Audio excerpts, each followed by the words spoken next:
Chapter 559. The Jade Sand City was bustling with activity. Once they got off the highway, they could feel the bustling atmosphere.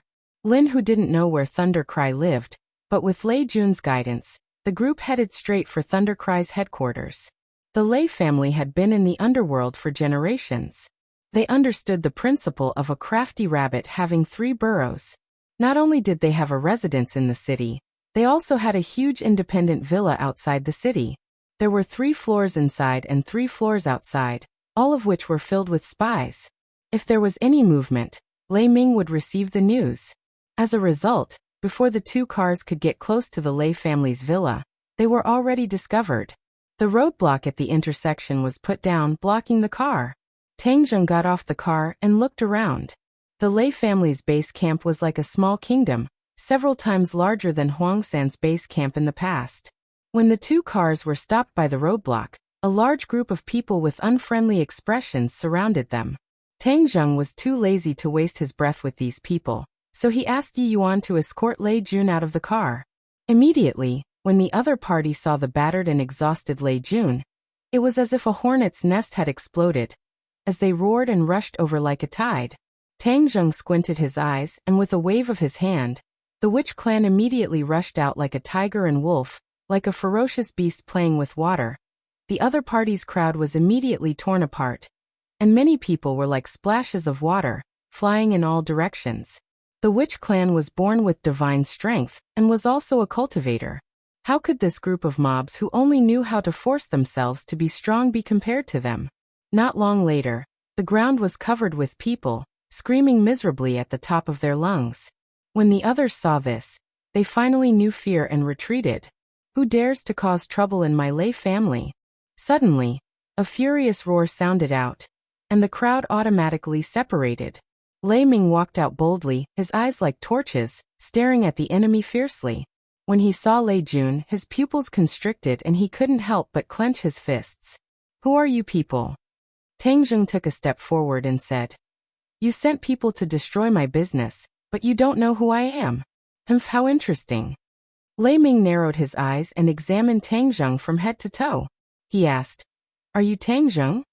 Looks like you're not that stupid after all. Tang Zheng jokingly said. Impudent. How dare a kid who hasn't even grown out speak to me like that? Lei Ming shouted in an overbearing manner. His eyes turned and locked onto Lin Hu. Lin Hu, you actually followed this brat. I don't know if you have been living like a dog all these years. It was clear that Thunder was more familiar with Lin Hu, who had been in ordinary balance for most of his life, but he was very disdainful of him. Although Tang Zheng had made a name for himself in ordinary balance, in Lei Ming's eyes he was just a child's play. Ordinary balance was a small place that he had deliberately neglected. Otherwise, how could it have fallen into the hands of others? It was because of Lei Ming's innate pride that he was so arrogant and fearless. Anger flashed across Lin Hu's face. If it was before, he would not have dared to go against Lei Ming. But at this moment, with young Master Tang as his backing, he was not afraid at all. He took a big step forward, stood out and said, Lei Ming, we have always minded our own business, but this time you have crossed the line and dared to make a move on young Master Tang. This is breaking the rules. What do you say we do? Lei Ming snorted disdainfully and said, Rules? You dare to talk to me about rules? In the past, even the ordinary balances Huang San did not dare to talk to me like that. Who do you think you are, Lin Hu? Lin Hu's face flashed with anger. Lei Ming, I am doing this for your own good. Otherwise, the one who will suffer will be you.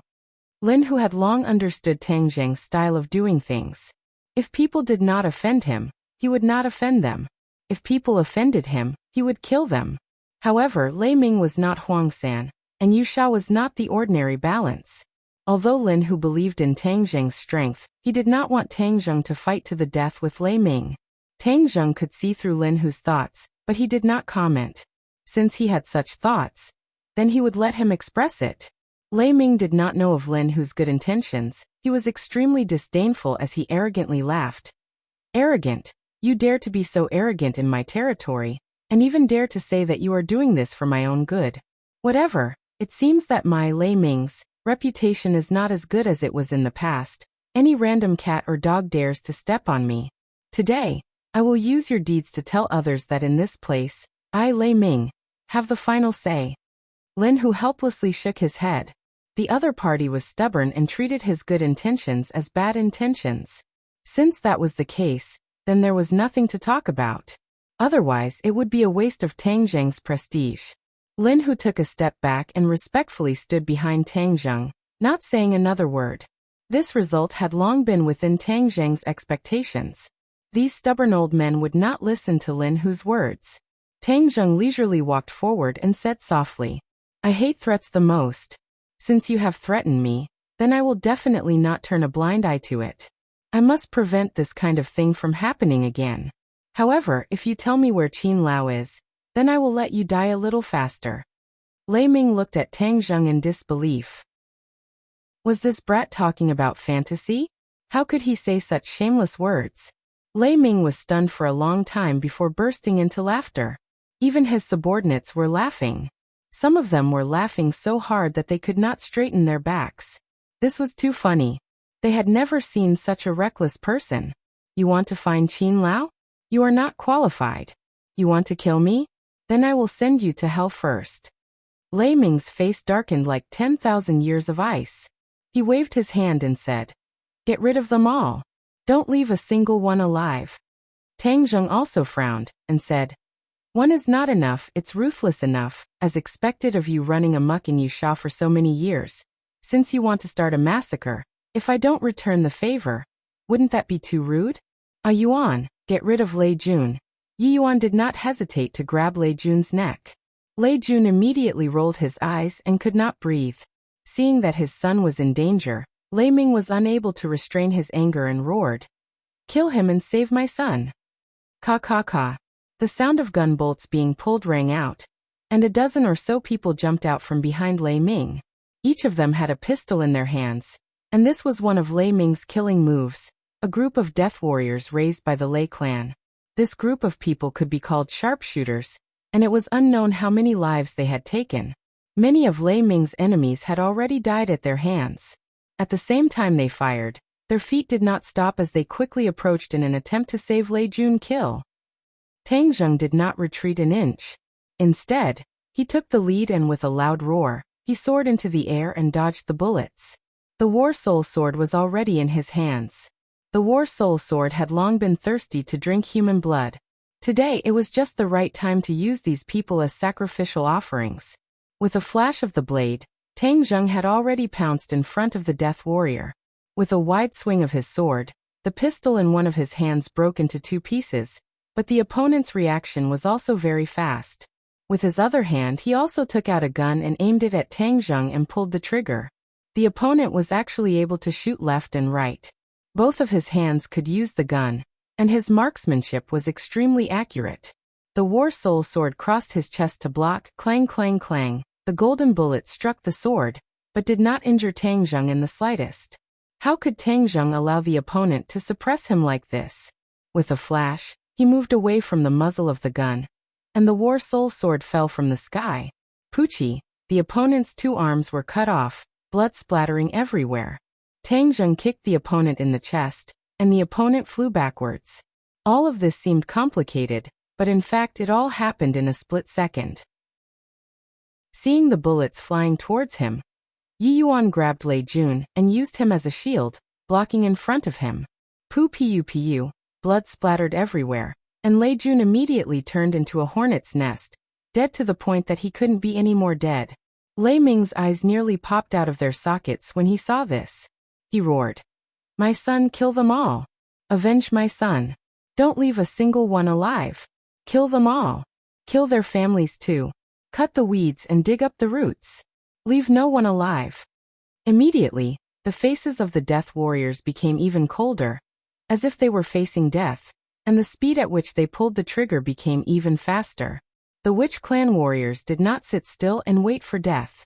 They followed behind Tang Zheng and shuttled through the rain of bullets. The bullets brushed past their bodies, but their expressions did not change, as if the bullets were just small stones that they did not put in their eyes at all.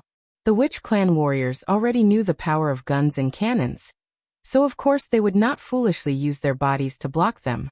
Although they had all cultivated the primal chaos Vajra spell, they would not take the risk of using their bodies to block the bullets. On the other hand, Wu was the calmest. She knew very well that these people could not harm Tang Zheng at all. So she crossed her arms and calmly watched as Tang Zheng charged forward. Occasionally, 1 or 2 bullets would fly towards her, but she would only slightly move her body to dodge them. Everyone was shocked when they saw that this tiger-like army was actually not afraid of the lethality of the bullets. If it was just one person, it would not be enough to be afraid, but the key was that all 30 of them were the same. This rainbow-like aura was even more frightening than those death warriors. The moment the bullets finally changed the stretcher, the Witch Clan warriors took advantage of this gap and swung out their fists like iron hammers, smashing into the temples of these people. With a muffled bang, not only did people fall down, there were also people who fell down. These warriors, who had been fighting ferocious beasts in the forest all year round, every move was a killing move. There were no extra movements at all. And they were as smooth as flowing water. They were filled with the violent beauty of iron and blood, causing people to be shocked to the core. However, their attacks had one thing in common, and that was that their movements were relatively single. Furthermore, everyone's movements were completely different.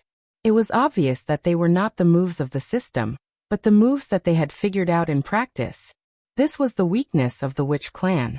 Although they could cultivate, the Primal Chaos Vajra spell was a cultivation technique that tempered the body, not a technique. Therefore, although their cultivation was not low, their techniques were still weak. Chapter 560. The Witch Clan was invincible, and in an instant, all of the death warriors were dead or injured. Lei Ming's eyes revealed fear as he stared fixedly at Tang Zheng. How could this brat's skills be so terrifying? Tang Zheng seemed to feel Lei Ming's gaze. He turned his head to look, and when their eyes met, Lei Ming's eyes felt as if they had been pricked by a needle, and was intimidated by Tang Zheng's aura, causing his heart to tremble in fear. Damn it, this group of people is far more powerful than I imagined. No, most of them are watching the scene, so there aren't that many people to deal with him. I have to get reinforcements. Seeing the death warriors fall one by one, Lei Ming's heart was bleeding. It was not easy to nurture these death warriors. He had suffered a huge loss this time. Qin Lao did not remind him that Tang Zheng was so powerful, and allowed him to poke such a big hornet's nest. Lei Ming hid behind the crowd and retreated bit by bit as he made a call, and spoke in a low voice. After hanging up the phone, he finally heaved a sigh of relief. The Great Life Order said, "All of you go up and block them. If anyone dares to take half a step back, not only will I kill him, I will also kill his entire family." With this threat, no one dared to retreat. Those who had retreated to the side had reluctantly rushed forward, but in front of the shamans, these people were like paper. Although there were 200 or 300 of them, against an opponent who was only 1/10 of them, they were defeated like a landslide. These people did not have guns, they only had some cold weapons, so the threat was even weaker. Not long later, these people collapsed and retreated in defeat. They no longer cared about Lei Ming's threat and fled in panic, while crying for their parents. "Where's Lei Ming?" Tang Zheng stopped. The War Soul sword was still dripping with blood. He asked with a murderous aura. Yi Yuan and the rest shook their heads. Just now, they were only focused on killing the enemy, but they did not notice Lei Ming and let him slip away. Wu walked up, pointed at the large villa in the distance and said, "He escaped in." It was obvious that Lei Ming, who had been observing the situation quietly and had not made a move, did not escape her eyes. "Let's go. What kind of broken big brother dragon head is this? He only has this bit of courage and this bit of skill. He's running pretty fast." Tang Zheng said disdainfully. He had wronged Lei Ming, but he couldn't blame Lei Ming for running away. Tang Zheng's display of strength was simply too shocking. The people of the underworld were at most a little more ruthless. Even if they competed for territory and fought in large groups, it was not so tragic. Even if there were warriors, there were only a few of them. A gunman team like Lei Ming, who had cultivated a group of men of sacrifice, could run rampant in this territory. They had stood tall for many years and no one dared to provoke them. However, these strengths were obviously not enough in front of Tang Zheng. Even a national secret organization like the Dragon Group was something that Tang Zheng dared to contend against. Against these local forces, it was simply crushing them, making them unable to resist at all. In fact, this was also one of the reasons why Tang Zheng was not interested in the underground world. Although it looked impressive on the surface, in fact in Tang Zheng's eyes, it was just like that. No matter how powerful the boss was, his vision was too small, and his strength was not enough to look at. Tang Zheng's vision was no longer what it used to be. After seeing so many mountains and ridges, how could he be interested in some bumpkins? Therefore, playing with the underground world was equivalent to an adult bullying a child. However, if there was an underground force that dared to challenge his dignity, then they would be a devilish child. When dealing with devilish children, they would definitely not be lenient. If they did not beat them up until they were afraid, they would not know how to restrain themselves. This time, Tang Zheng's action of wantonly attacking Thunder's headquarters was firstly to take revenge, and secondly to intimidate the other forces, so that they would not dare to provoke him again, and also so that the other forces would not dare to take half a step into the ordinary balance. Otherwise, in the future, when he left the ordinary balance to go to school, these forces would come to the ordinary balance to cause trouble. Wouldn't that be very troublesome? Bang! With a kick on the thick door, the door was directly kicked flying. The large luxurious villa was completely silent, and many servants were hiding in the corner, trembling. Where did Thunder go? Tang Zheng asked. The servants shook their heads in fear and unease. Looks like he really hid like a turtle. Then let's put in some effort. If we don't find him, we won't withdraw today. Under Tang Zheng's orders, the witch clan warriors split into several groups and began to search the villa. However, after half a day, they found nothing. He can't have grown wings and flew away, right? Tang Zheng said strangely. No one answered him, but a series of sirens came from afar. Lin Hu's face stiffened, and he hurriedly said, Young Master Tang, the police are here. Lei Ming has run amok in Jade Sand for so many years, he must have a protective umbrella. It's not appropriate for us to directly clash with the police. Let's go first. Tang Zheng's eyes flashed, the corner of his mouth hooked up, and said, Since it's a protective umbrella, protecting this kind of person is not a good person. Why would we be afraid of these people? Moreover, if a person like Lei Ming were to let the tiger return to the mountain, then he would definitely hide. At that time, he would be in the dark and we would be in the light. Tang Zheng did not have a ticking time bomb waiting for him. He himself was not afraid, but there were too many people related to him. If someone were to die because of this, then it would be too late for him to regret it. Tang Zheng simply turned around and walked out. When he walked to the door, he saw that a black mass of police had already surrounded the villa, each one of them as if they were facing a great enemy, but also panicked. Especially the dead and injured people on the ground, it gave them too much of a shock. Jade Sand hasn't had such a large-scale incident for many years, and many people still didn't know what was going on. Just where did this fierce person come from to cause such a big mess? Seeing a group of people walk out, the group of police pulled out their guns and pointed them at them. One of them, who looked like an officer, raised a loudspeaker and shouted, All of you, put down your weapons and surrender, otherwise we will open fire. Tang Zheng looked at the other party with a smile, and suddenly walked towards them. The police immediately acted as if they were facing a great enemy and shouted, Stop, take one more step and we will open fire. Tang Zheng stopped, looked at the other party and said with a smile, Lei Ming really has a lot of face. He actually called over so many police helpers. Fine, since the police are here, then there is no way to continue fighting. You still want to fight? This father will let you eat a bullet. The police officer shouted. Is that so? Hee. Tang Zheng chuckled disapprovingly. Don't move, or else we'll immediately shoot and turn you into a hornet's nest. The police officer threatened, and then hurriedly ordered his subordinates to capture Tang Zheng. A group of policemen carried their guns, their muzzles never leaving Tang Zheng's side as they carefully walked towards Tang Zheng. Tang Zheng did not move, as if he was truly frightened. Seeing that, Yi Yuan was about to rush up and repel the policeman, but he was stopped by Tang Zheng's gaze. Immediately, the others were indignant, their eyes spitting fire as they watched the police surround Tang Zheng, handcuff him, and arrest him. Yi Yuan and his clansmen were puzzled. They did not know why the Lord Envoy wanted to surrender. Only Wu Wu looked at Tang Jing thoughtfully. You still have guts. Who exactly are you to dare to be so unbridled in Yusha and kill so many people? The police officer finally had the guts to swagger out and ask arrogantly. Lei Ming wants to kill me. Of course I want to kill him. Tang Jing said calmly. The police officer did not expect Tang Jing to narrate the matter so calmly. He was startled for a moment, then immediately flew into a rage. You dare to be so arrogant in my territory, brat. You are the first one to dare to touch Master Lei. You really ate the guts of a leopard. I can tell you clearly, you will die miserably. Master Lei. Hee, you police officers already call Lei Ming master. What a group of virtuous and filial sons. Tang Jing said in ridicule. These words immediately aroused the anger of the crowd. Someone kicked Tang Jing's waist, but Tang Jing did not move at all. He looked at the other with ridicule and said, Is this all you have? Brat, I'll call you crazy. I've seen a lot of people like you. When you get to the police station, I'll see how crazy you are.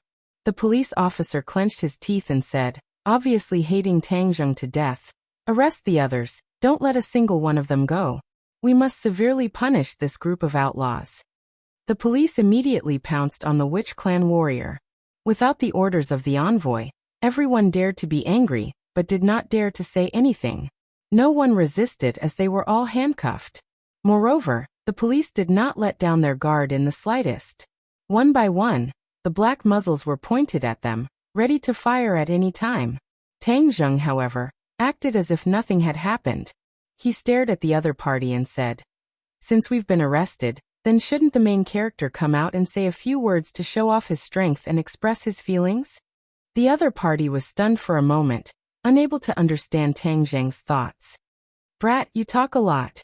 I'll make you speechless later, the police officer said hatefully. As soon as he finished speaking, a person walked out of the villa with large strides. He greeted the police officer with an ashen face. Chief Hong, thank you for coming in time. Wasn't this person Lei Ming who was hiding? Tang Jing looked at Lei Ming with a smile and said, Aren't you going to be a coward? Lei Ming said fiercely, Brat, let's see how you dare to be arrogant now. You killed my son. I will definitely let you taste the pain of not wanting to live, and live a life worse than death. I'm afraid you won't have that chance. Tang Jing shook his head and said, What do you mean? Lei Ming's heart skipped a beat as he suddenly had an ominous premonition. However, looking at the armed police, his confidence instantly soared. Just like what Lin Hu had said, the Lei family had been operating in Jade Sand for 2 generations and had bribed countless officials. That was why they were so unbridled. However, Lei Ming would not easily use his official resources. After all, no one had the ability to force him to this step in all these years. This time, he was caught off guard and forced into a corner by Tang Jing, which was why he couldn't wait to seek official support. Chapter 561. Gotcha. Under the watchful eyes of the crowd, Tang Jing's handcuffed hands were pulled to the sides, and the handcuffs were like paper breaking into 2 halves. Suddenly, everyone's eyes almost popped out of their sockets. Gotcha. Gotcha. However, as if that sound was a signal, the sound of the handcuffs breaking came one after another. After a while, all the witchcraft warriors regained their freedom. The policemen were stunned and didn't know what to do. Lei Ming reacted quickly and shouted, Open fire! Hurry up and open fire! He had seen how powerful these people were. Since they dared to break free from the handcuffs, it meant that they were not afraid of the police. Since he had been exposed, wouldn't he be in danger? He was just an outsider. How could the police listen to his order and shoot directly? Moreover, the guns of the police nowadays were more of a deterrent. Some of them probably hadn't fired a gun in a year, so no one immediately opened fire. This gave the warriors of the witch tribe an opportunity to attack, and they would not hesitate. However, they also knew that these policemen were not gangsters, so they did not kill them. One by one, they greeted the policemen with their fists. The policemen subconsciously resisted, but how could their wrestling skills be a match for the warriors of the witch tribe? Bang! Bang! Bang! Bang! The policemen were knocked down one by one. and their guns were taken away. The police officer was half a beat faster than the other police officers. The gun in his hand was aimed at Tang Zheng and he fiercely pulled the trigger, but Tang Zheng's movements were even faster than his. With a point of his finger, the police officer found that his finger could not pull the trigger no matter what. Not long after, his entire body stiffened and he could not move. "What did you do to me?" Tang Zheng smiled mysteriously. He had only sealed the policeman's acupoints. Although Tang Zheng was not afraid of him, after all, his skin had a certain protective effect. Unless it was absolutely necessary, Tang Zheng didn't want to hurt the police. Lei Ming's reaction was faster than everyone else. When Tang Zheng pointed his finger, he waved his hand and a cold light flashed, shooting directly at Tang Zheng's throat. Tang Zheng felt a shiver run down his spine. Seeing how cowardly the other party was, and how he only knew how to run away, Tang Zheng thought that he was just a fake. Who would have thought that he was actually hiding his true strength? From the looks of it, the other party was at least a Xiantian lord. However, thinking about it from another perspective, it was understandable. Back then, Huang San was a first-grade Xiantian realm martial artist. This Lei Ming naturally didn't just rely on a group of powerful subordinates to occupy such an important place like Jade Sand. To forge iron, one needed to be strong. Without a solid foundation of true martial arts, how could he intimidate those lawless people under him? Seeing that the cold light was about to hit Tang Zheng's throat, Tang Zheng slightly twisted his body to avoid being hit. The cold light hit Tang Zheng's shoulder. Lei Ming was overjoyed. His sneak attack had finally succeeded. His weapon was coated with poison. Once it touched blood, it would seal the mouth. Even if he did not hit a vital point, as long as he managed to stab the opponent would not be able to keep his life. This was Lei Ming's trump card. He would never show it to others easily. However, as long as he used it, it would never miss. It would catch the enemy off guard and take their life. This was also one of the reasons why he had been holding back. He had been waiting for an opportunity. Otherwise, if Tang Zheng managed to dodge it, the second time would not be so easy. Clang! A crisp sound rang out. That cold light did not pierce Tang Zheng's shoulder. Instead, it was bounced back. The complacent expression on Lei Ming's face suddenly disappeared. His body stiffened as he looked at the scene in disbelief. This was a weapon forged from diamond. Why did it not pierce the opponent's shoulder? Tang Zheng lowered his head and looked at his shoulder. There was a hole in his clothes, revealing the skin underneath. His skin flashed with a metallic luster before everything returned to normal. Lei Ming unwaveringly stared at Tang Zheng's shoulder, hoping to see a trace of blood. However, he was disappointed as he clearly saw that Tang Zheng's skin did not have a single wound. At this moment, his heart was overwhelmed with shock as he thought to himself, "Is this person invulnerable?" The chaotic Vajra spell was indeed extraordinary. This attack was enough to pierce through the body of an ordinary person, but it did not leave a single wound on Tang Zheng's body. Tang Zheng was very satisfied with this effect. The corner of his mouth curled up and he smiled mysteriously. "Lei Ming, smart, you actually know how to sneak attack. It's just that you didn't expect this, right? Who the hell are you? You're so young. How can you be invulnerable?" Lei Ming asked in fear. Tang Zheng snorted and did not reply. Instead, he walked towards the other party step by step, his gaze locked onto the weapon in Lei Ming's hand. This weapon was very strange. It was an iron chain. However, at the front of the chain was a thin, sharp blade that was as long as a palm, glowing with a trace of blue light. Seeing Tang Zheng's murderous aura, Lei Ming knew that he was about to face a fierce battle. In the past, when he faced his enemies, he had always been confident, but now he was extremely guilty and did not have the slightest bit of confidence. Especially after Tang Zheng displayed his invulnerability, it made things worse. He only had the urge to quickly escape, and at the same time, he had already cursed Qin Lao and the ancestors of the Song family in his heart.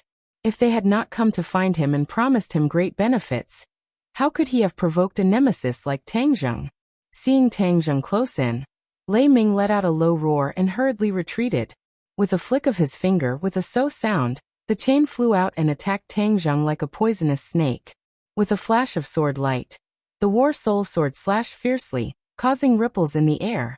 The chain was unable to get close to Tang Zheng in the slightest, and immediately, the two sides engaged in a fierce battle. Sword light danced in the air, interweaving with the shadows of thousands of chains. After the others dealt with the police, they immediately gathered together to enjoy the fierce battle. The policemen were even more dumbstruck. They had already forgotten the pain in their bodies and did not dare to breathe. Only now did they understand that they had really kicked an iron plate this time. Lei Ming retreated step by step, and was safely suppressed by Tang Zheng. Moreover, he clearly felt that the other party did not use his full strength, otherwise his situation would be even worse. He really regretted it, gasping for breath as he begged for mercy. Misunderstanding, it's all a misunderstanding. This time, it's a flood rushing against the Dragon King's temple. We don't know each other, so let's stop fighting and sit down to talk, okay? Tang Zheng sneered. This was the so-called Jade Sand Road's big brother, who was so greedy for life and afraid of death. It was really shocking. He did not know that Lei Ming had not personally killed an enemy for many years, and his youthful spirit had been completely wiped out. He was not like Tang Zheng, who was not afraid of anything. Moreover, people who had been at ease for too long would cherish their lives more. Where is Qin Lao? Tang Zheng asked coldly. Lei Ming heard this and quickly said, he has already left my house, but he is still in Jade Sand. I heard that he went to Tian Shuji's place. Who is Tian Shuji? The secretary of the provincial party committee. Tang Zheng understood. The power of the Song family was indeed not to be underestimated. They actually had a good relationship with the governor of a province. No matter why Lei Ming went to find this governor Tian, since Tang Zheng wanted to kill Qin Lao, then he had to find the other party even if he had to dig 3 feet into the ground. I have already answered your question, so can you let me go? Lei Ming asked pitifully. He did not have any of his previous prestige, which made the policeman surprised. It turned out that the usually arrogant Lei Ming also had this side. Tang Zheng chuckled and mercilessly crushed Lei Ming's hope. If you had this kind of attitude from the beginning, then you would not have come to this point. Now it is too late for you to say anything. Lei Ming's eyes flashed with a touch of panic. How can you be like this? I have already answered your question. Did I promise you that if you answered my question, you would not die? You. Lei Ming was speechless. Tang Zheng indeed did not promise. Suddenly his face changed, full of determination and murderous intent. He gritted his teeth and said, if you kill me, the police will not let you go. Hee, you are counting on your protection to fight for a way out. It may be useful to others, but it is useless to me. Tang Zheng was not even afraid of a mysterious organization like the Dragon Group, so why would he be afraid of the police? Moreover, he was now cooperating with the National Security Bureau. If the National Security Bureau could not even handle such a small matter, then how could he continue to show his face? Therefore, Tang Zheng dared to cause such a ruckus without the slightest scruple, because he was completely prepared. He was truly fearless. Lei Ming was shocked. He had been around for most of his life, but he had never seen such a daring person. Although he was the tyrant of Jade Sand, he still had to rely on a big tree and seek protection from many umbrellas before he dared to do such a thing. Where did this brat's confidence come from? Brat, you killed Master Lei, don't even think about leaving Jade Sand. Seeing this, the police officer could not help but support Lei Ming. Tang Zheng sneered and did not comment. With a flash of his feet, he used the earth-shrinking technique and immediately closed the distance between them. The War Soul sword chopped down, the powerful aura oppressing the stones on the ground, and causing them to explode. Dust and smoke rose in all directions, and then the sword light descended, cutting through the smoke and dust, slashing towards Lei Ming's neck. Lei Ming shouted loudly as the chain flew out and wrapped around the War Soul sword, blocking the attack. Then, with a tap of his foot on the ground, he quickly retreated backwards, and with another tap of his foot, he shot out like an arrow leaving the bow, madly fleeing. Not far away was a small forest. As long as he escaped into this forest, he could easily hide his tracks. As long as he escaped this calamity, it would not be too late for him to take revenge in the future. At that time, he would definitely kill all the people related to Tang Zheng, and let him know the consequences of going against him, Lei Ming. Seeing that the other party had already escaped over 100 meters away, as if there was wind beneath his feet, Tang Zheng did not chase after him. With a wave of his hand, the chain wrapped around the War Soul sword flew out, quickly and accurately shooting towards Lei Ming's back. Hearing the strong wind coming from behind him, Lei Ming hurriedly dodged to the side. However, his speed was still a bit slower than the speed of the chain. With a poochie sound, a bright red flower bloomed on his arm. His arm was cut by the sharp blade. Chapter 562. Lei Ming screamed miserably, but he did not care about the pain.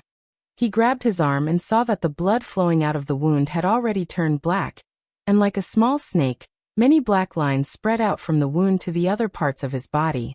He was so scared that his face was drained of blood. He knew too well how powerful his weapon was. There was no cure for this poison. Moreover, the poison would follow his blood vessels and spread to his 8 extraordinary meridians. Soon he would die suddenly.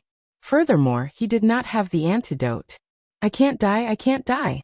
He was like a sieve, shivering as he stuck his arm above his head, trying to stop the blood from flowing. However, it was futile, and the poison was spreading at a speed visible to the naked eye.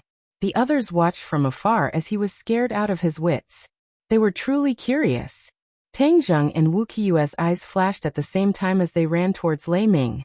When they saw Lei Ming's wound, the two of them looked at each other and immediately understood why he was so afraid. It turned out that the weapon was poisoned. If not for the fact that he had cultivated the primal Chaos Vajra mantra, he would have been injured by the weapon just now. Then his death would have been too unjust. The true masters of the martial arts world disdained to use poison. After all, it was not a righteous method.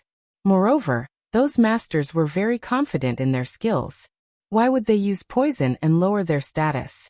However, Lei Ming was different. He was a man of the underworld. He only wanted to survive, so he was willing to do anything. He was probably very proud of himself for smearing poison on his weapon. However, this incident reminded Tang Zheng and Wu that if they met an enemy in the future, they had to be on guard against them using poison. Otherwise, if they failed miserably, they would suffer a huge loss. In addition, Tang Zheng also thought of something. Was there an omnipotent antidote pill in this world that was like a universal key that could remove or suppress most poisons? This would play a huge role in times of need, just like how the pill refined by the witch clan elder could suppress the poison of the miasma in the 10,000 huge mountains, thus ensuring that people could pass through the miasma on their own. In the future, I must carefully think about the matter of the antidote elixir. Tang Zheng silently noted this down. Lei Ming saw that the poison in the wound was spreading rapidly, and he knew that he would die soon. Suddenly, a determined look flashed across his face. He grabbed the arm and pulled hard. Poochie! Blood splattered everywhere as he tore off his arm. He was in so much pain that his eyes rolled back. Everyone else's heart tightened. This Lei Ming was really ruthless. If he could be so ruthless to himself, he wouldn't have the slightest bit of mercy to others. Tang Zheng couldn't help but rejoice that he had pretended to be weak and lured the snake out of its hole. Otherwise, if Lei Ming had escaped, Tang Zheng would have to face a lot of trouble in the future. But he originally didn't want to interfere with this poisonous snake. All of this was caused by the Song family's interference. Therefore, Tang Zheng's resentment towards the Song family deepened. He absolutely couldn't let Qin Lao leave. He had to make the Song family pay the price for this operation. The intense pain caused Lei Ming's face to twist. But before he could breathe a sigh of relief, he saw that the blood flowing out of the wound had turned black.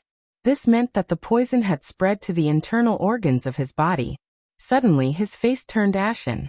He had endured the pain of losing his arm, but he was a step too late. Immediately, he began to twitch non-stop. He fiercely glared at Tang Zheng and hysterically roared. Tang Zheng, I won't let you go. I won't let you go even if I become a ghost.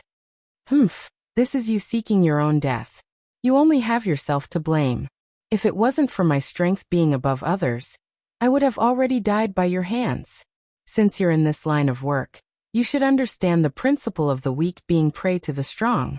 You took the initiative to start this war, so you should be aware of the consequences. Tang Zheng coldly said. I refuse to accept this. It was clearly the Song family who wanted to deal with you. They wanted to seize the ordinary balance's territory. Why am I the one who died? Ah! Suddenly, Lei Ming let out a mournful scream. His body stood tall, and then suddenly stiffened. It was as if all the strength in his body had been sucked out. He heavily fell to the ground, no longer breathing. Tang Zheng's eyes didn't have the slightest bit of pity. Being merciful to the enemy was being cruel to oneself. Tang Zheng had long since learned this principle. But when he heard Lei Ming's last sentence, his eyelids jumped and he muttered to himself. So even if I didn't make a move against the ordinary balance courtyard, the Song family had already decided to deal with me. Moreover, they had started with the ordinary balance. If I really let them control the underground world of the ordinary balance, then wouldn't the people related to me be in trouble? He rejoiced a bit. He had made the first move and gained the upper hand. Then he had seized the initiative step by step, causing the other side to not have time to carry out their plans before they were crushed by him. He believed that after this matter, there wouldn't be any power near the ordinary balance who would dare to stir up trouble in the ordinary balance. It doesn't matter if you don't accept it, because from the moment you colluded with the Song family, you were already destined to be cannon fodder. Tang Zheng calmly said. Even if the other side had taken the initiative and succeeded, they would definitely have suffered a blow from Tang Zheng, and Lei Ming would have to bear the brunt of Tang Zheng's anger. So, from the beginning, Lei Ming had been pushed out by the Song family to die as a shield. But it was a pity that Lei Ming didn't understand Tang Zheng's strength. He was completely blinded by the benefits promised by the Song family. Only then did he attract this disaster. Marshall glanced at the calm and collected Tang Zheng. Her heart was slightly moved. He seemed to be more and more like her master. He killed decisively, and was absolutely not merciful to the enemy. She didn't feel afraid. On the contrary, she was somewhat happy and gratified. A tiger father wouldn't have a dog son. If her master knew about this matter, he would definitely be very happy. Of course, her anger towards the Song family was becoming more and more intense. She could hate Tang Zheng and even ruthlessly cut him a few times, but she didn't want others to deal with him. If it was in the past, she would have already used the strength of the martial sect to brutally attack the Song family. But now that the martial sect had fallen apart, she no longer had any power or manpower in her hands.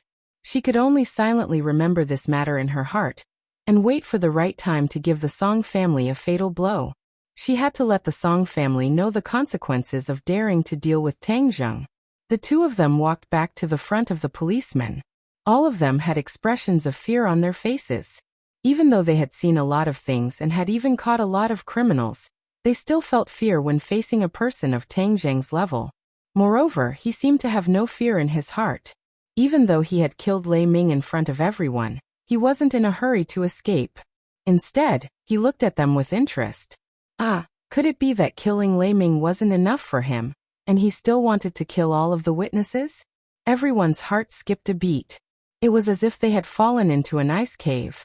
The coldness was bone-piercing as they looked at Tang Zheng with pale faces. What are you going to do? The police officer's lips were trembling as he stammered and asked fearfully. The trace of luck in his heart had already disappeared. This person even dared to kill Lei Ming, let alone them. Tang Zheng looked at him coldly and said, "If it wasn't for the fact that you're wearing this skin, you would have accompanied him as well. In the future, if you do anything bad, your duty is to protect the common people, not to protect them.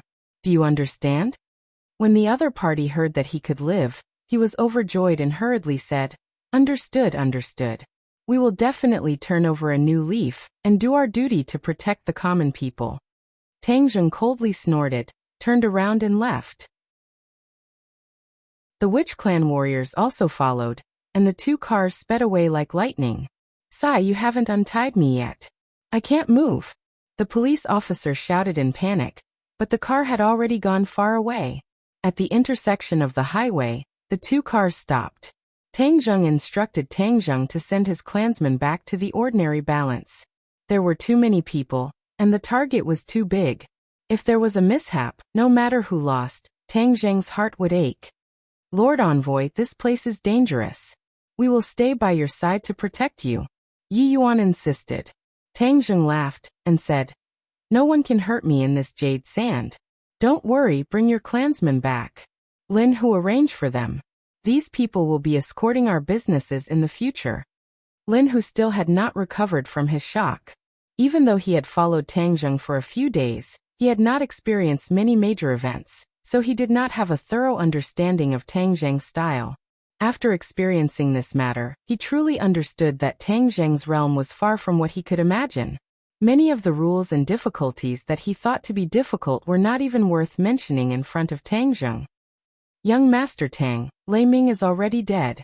What are you still doing in jade sand?" Lin Hu took a deep breath and asked curiously. "Lei Ming is just a small character. Qin Lao is the big fish. Only by taking care of this big fish will the Song family feel pain. Otherwise, the Song family will still do these small actions in the future," Tang Zheng said with a faint smile. Lin Hu seemed to understand. However, Wu understood. Now that Tang Zheng no longer had the backing of the Ye family, and also had the identity of a cultivator, the Song family was so unbridled. Since he didn't have a backer, then he would be his own backer. After hurting the Song family, he would know that he was afraid and wouldn't do these small actions again. Of course, the Song family would definitely hate Tang Zheng to death, and would definitely think of ways to deal with Tang Zheng. However, the Song family would not play this kind of small trick again, because small tricks were always difficult to use, and would not be able to shake Tang Zheng. Furthermore, small tricks could easily cause Tang Zheng to take revenge, and the Song family had a large business and many people. If Tang Zheng wanted to take revenge, it would be too easy, and the gains would not make up for the losses. Tang Zheng and Dou Wu both understood this logic. Seeing the carriage of people leave, Tang Zheng and Wu returned to the car. Tang Zheng did not let Wu go back, because he knew that the other party would definitely not leave, and he could not order him to leave. "Where are we going now?" Wu asked. Lei Ming said that this big fish is hiding at the provincial party secretary's place. "Of course, we have to pay a visit to this governor," Tang Zheng said with a smile. He started the car and sped towards his destination. At this moment, Yushao was in an uproar.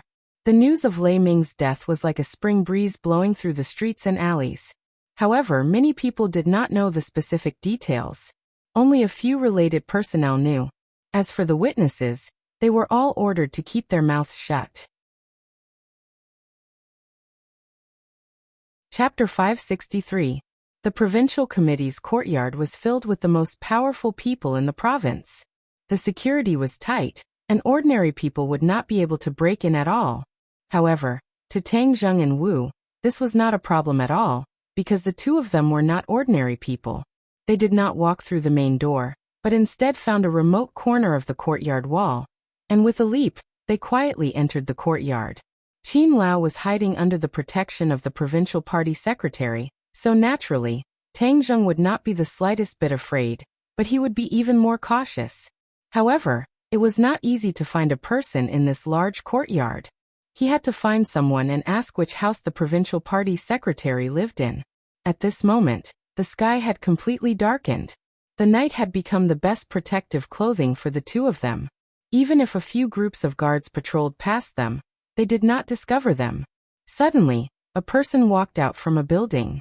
Tang Zheng leaped up, like a black elf. He immediately arrived behind the other party and covered the other party's mouth. Tang Zheng was shocked. This person actually knew martial arts, but he was not worried. How could an ordinary person be his opponent? So he grabbed the other person's wrist and suddenly used force. The other person's attack disappeared without a trace. Tang Zheng was shocked.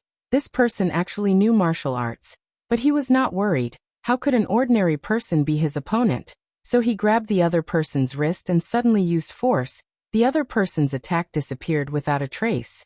The other party did not panic, but was instead calm and composed. With a lift of his long leg, he kicked towards the lower half of Tang Zheng's body. "Damn, you're going to cut off my happiness for the rest of my life." Tang Zheng stared at him. This person's attack was really fierce, but in the end his opponent's strength was not as good as Tang Zheng's, so he still managed to resolve the crisis first. With a twist of his body, the other party spun like a top and turned around, facing Tang Zheng. When he saw this person's face, Tang Zheng was shocked. He immediately released his hand and asked, Sister May, why is it you? This person was actually Lu Qingmei. No wonder her counterattack was so sharp. After all, she was a cultivator. Lu Qingmei also opened her eyes wide, looked at Tang Zheng in surprise and asked, "My family lives here, of course I'm here. More importantly, why are you here? When did you come to Jade Sand? Why didn't you contact me?" There was a hint of coquettishness in her voice. "You're home." As if waking up from a dream, Tang Zheng slapped his head. He was really an idiot. He had actually forgotten that she was the daughter of the governor. Why did he bother to ask other people? Wasn't she very familiar with this place? Lu Qingmei glared at him bitterly. She knew that he wouldn't come here for no reason. This time, he definitely wasn't here to look for her, but for something more important. She couldn't help but feel a little disappointed. After the winter break, she didn't stay in the capital alone. Instead, she returned to Yusha under her father's persuasion. Because she was not on good terms with her father, she rarely returned home. But this time, her father persuaded her again and again. In addition, the relationship between Lu Qingmei and Tang Zheng had improved by leaps and bounds. She was in a good mood, so she agreed to her father's request. "What are you doing here?" Lu Qingmei looked suspiciously at the marshal behind Tang Zheng and frowned. "I'm here to find someone." "Oh, a member of the Song family hiding in the Provincial Party Committee Secretary's house." Tian Shuji's house. Lu Qingmei was very astonished. As the second in command of the province, her father had a lot of friction with the first in command, Tian Shuji. Moreover, both sides lived in the same Provincial Party Committee courtyard, so of course they would understand each other. She was more clear than Tang Zheng on the power of a Provincial Party Committee secretary, so when she heard that Tang Zheng was going to his house to find a member of the Song family, she immediately became vigilant. "Why are you looking for that person? Kill him." "Ah." Lu Qingmei turned pale with fright and almost cried out.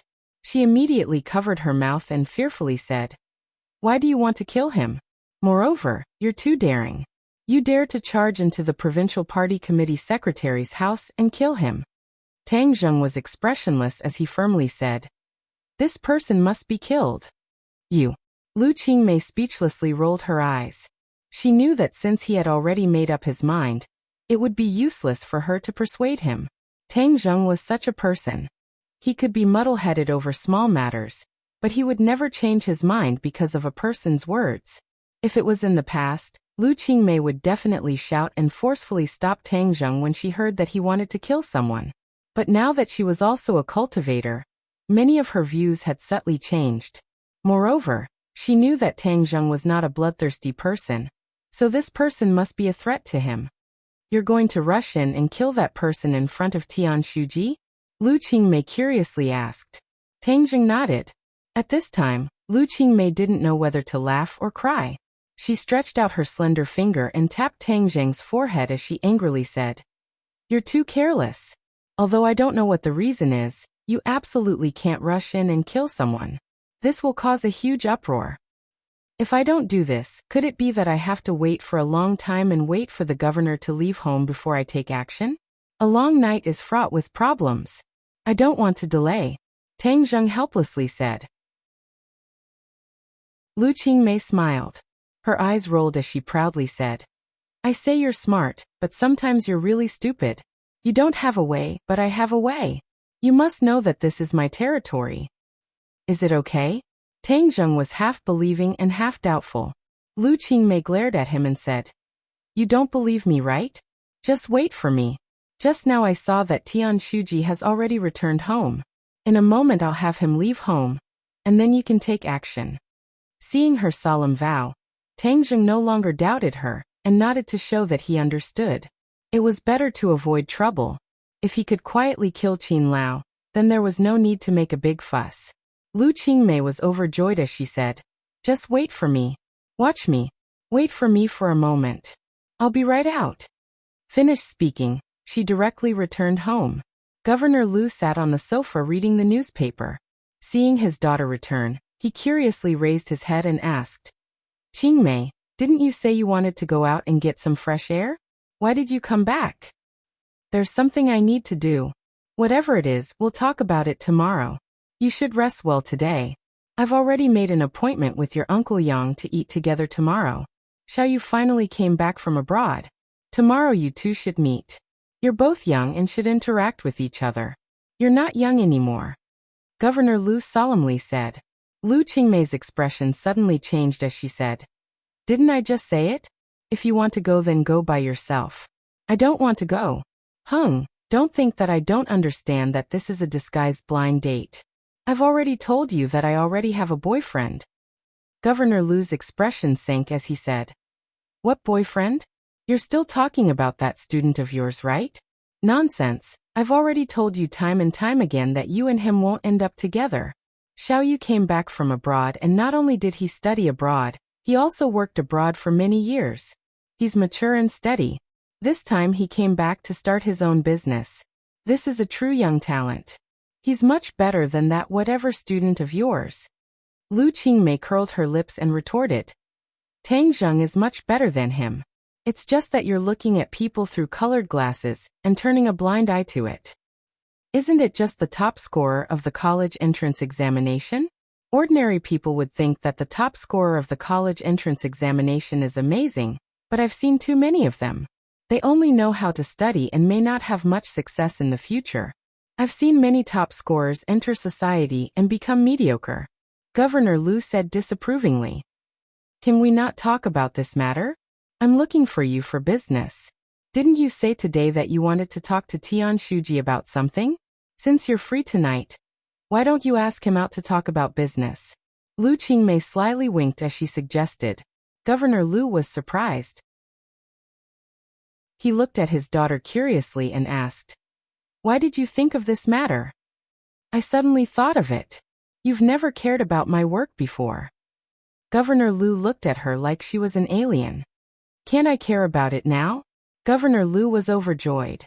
His daughter cared about his work. This meant that there was hope for the relationship between father and daughter to improve. Qingmei, I'm really happy. If you're happy, then why don't you go talk about business? Otherwise, who knows how many people will come to pay their New Year's greetings during the day. It's only at night that we can have some peace and quiet. It's the perfect time to talk about business. Presumably, Tian Shuji is also in the same situation. Governor Lu laughed. Good. Since my daughter has ordered, then of course I won't dare to disobey. I'll go to Tian Shuji's house right now. What are you going to do at his house? Isn't it better to go outside and find a quiet place? A home is a place to live, not an office. Governor Lu didn't suspect anything. He nodded happily and said, That makes sense. I'll go ask him out immediately. Then I'll go out and take a walk.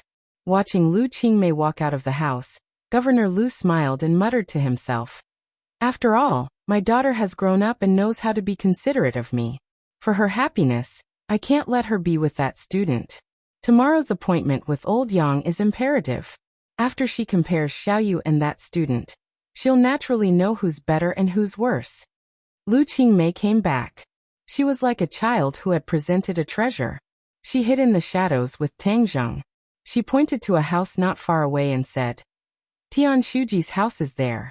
Let's wait for a while. He'll leave the house and then we can take action. Tang Zheng curiously asked, How did you do it? Lu Qingmei proudly raised her head and proudly said, I have my own plans. After pausing for a moment, she looked at Marshall and asked, How did she come to your side? She knew Marshall and knew that she came from the mysterious Marshall organization. She was the natural enemy of cultivators. Marshall heard this and glanced at her. She didn't say a word. It was as if she didn't put Lu Qingmei in her eyes. She'll stay by my side for the time being. But don't worry about her. She's no longer a member of the Marshall organization, so she won't be a threat to us. Tang Zheng explained. Lu Qingmei seemed to understand, but she still didn't have a good expression. She tightly held onto Tang Zheng's hand and stared at the target building. She was both nervous and curious. Ever since she started cultivating, she hadn't had the chance to carry out a mission with Tang Zheng. So this was the first time she felt that it was fun, and she was looking forward to it. She didn't know what kind of situation she would face later. In the past, it was always him who protected me. This time I can help him. I'm really happy. she silently thought. After a moment, her expression suddenly became cold as she said, Tianshuji has left home. A person walked out, got into a car and left. Move.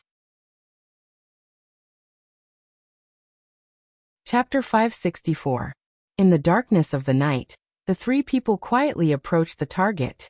The door was closed, but the light inside the building was still on, indicating that there must be someone inside. Is there anyone else in the house? Tang Zheng asked. Tianshuji's family is not in Jade Sands. Other than him, there is also a housekeeper responsible for daily life. Oh, that means that there is only the housekeeper and Qin Lao in the house. Everyone be careful. We will enter from the second floor, and try not to alarm others. Tang Zheng warned. Lu Qingmei was eager to try. After cultivating for so long, this was the first time she put it into practice. Her adrenaline rapidly soared, making her extremely excited. Wu took the lead and jumped onto the second-floor balcony, as if he was walking on flat ground. Lu Qingmei followed suit and jumped.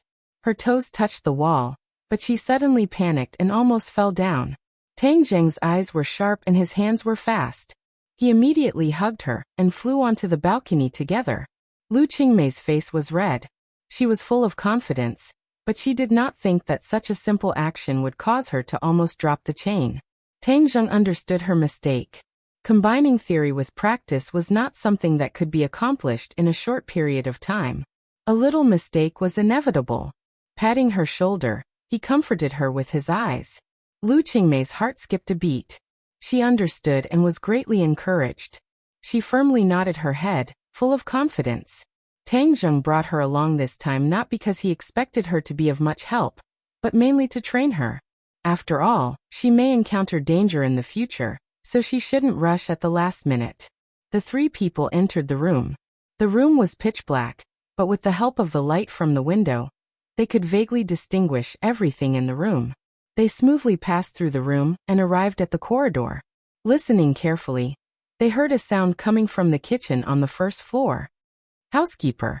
The three people slightly poked their heads out and saw the busy figure in the kitchen. Which room is the target in? Lu Qingmei asked in a low voice. Tang Zheng hesitated. There were a lot of rooms in this small building. If he searched them one by one, it would be easy to alert the enemy. If he let Qin Lao escape, it would not be easy to find him again. Suddenly, Tang Zheng saw the nanny come out of the kitchen with a tray and go straight to the second floor. Be careful, go back to your room. The three of them immediately retreated into the dark room and quietly closed the door, leaving only a small gap. He saw the nanny carrying a tray into a room at the end of the second floor. Tang Zheng was overjoyed. The nanny was delivering supper to someone. Without a doubt, the person enjoying such treatment was definitely Qin Lao. After a while, the nanny left and went downstairs. The three of them came out again. Go knock out the nanny so that she won't hear anything. Tang Zheng said to Marshall. I'll go. I can handle such a small matter. Lu Qingmei volunteered. Tang Zheng pondered for a moment and nodded. Be careful. Don't let her see your face. Just knock her out. Don't take her life. Don't worry. I promise to complete the task. Lu Qingmei gently patted her chest. She was full of confidence. After a moment, Lu Qingmei left. The nanny had already fainted on the sofa in the living room. Tang Zheng gave Lu Qingmei a thumbs up. Then, the three of them walked straight to the end of the corridor without making a sound. Dong dong. Tang Zheng gently knocked on the door. Just now the nanny did this. Sure enough, Qin Lao's voice came from the room. Come in. Tang Zheng casually opened the door and walked in. Qin Lao was eating supper. He subconsciously turned his head. He thought it was the nanny. But when he saw Tang Zheng and the other two, he was stunned. But his reaction was extremely fast. He immediately got up and rushed to the window. Qin Lao was not clear about what happened in the Lei Ming family. This was because he was not well informed in Yusha. When Lei Ming died, no one came to inform him. So he openly stayed in Tianshuji's house. Moreover, he was in the mood to eat supper. Otherwise, if he knew that Tang Zheng came to Yusha and Lei Ming died, he would definitely leave Yusha and return to Beijing. These few days, he had already planned everything with Tianshuji. He had two plans to deal with Tang Zheng. One was in the dark and the other was in the light. Lei Ming was in the dark, while Tian Shuji was in the light. Lei Ming gathered the underground world to retaliate against Tang Zheng. Tian Shuji used the government's policies and methods to deal a heavy blow to Tang Zheng's industry. With two approaches at the same time, it was guaranteed that Tang Zheng would be badly battered and suffer. Since Secretary Tian was a regional official, of course, he had his own backing. However, he didn't mind having the Song family as his backing. Moreover, the Song family's performance during this period was particularly eye-catching. Many people knew that the Song family was bound to rise and even surpass the Yin family. If they were to rely on them now, when the Song family soared in the future, they would be greatly benefited. It was not an extravagant hope for them to reach a higher level and enter the highest level of power in the country. Moreover, in Tian Shuji's view, Tang Zheng was insignificant. This was because the things that Tang Zheng did were very secretive. Ordinary people would not know the inside story, let alone his ability. When Qin Lao saw Tang Zheng, he knew that he did not come with good intentions. Since Tang Zheng dared to come here, he definitely did not come here to chat. He came here to kill. After experiencing the ordinary balance courtyard incident, Qin Lao had already recognized the cruel reality. Tang Zheng had risen in a short period of time and had completely surpassed him. He was able to kill the Chu family's patriarch not completely by luck. If he were to face him, he would definitely not be able to gain any advantage. Therefore, when Qin Lao saw Tang Zheng, he did not say anything and directly rushed to the window, preparing to escape.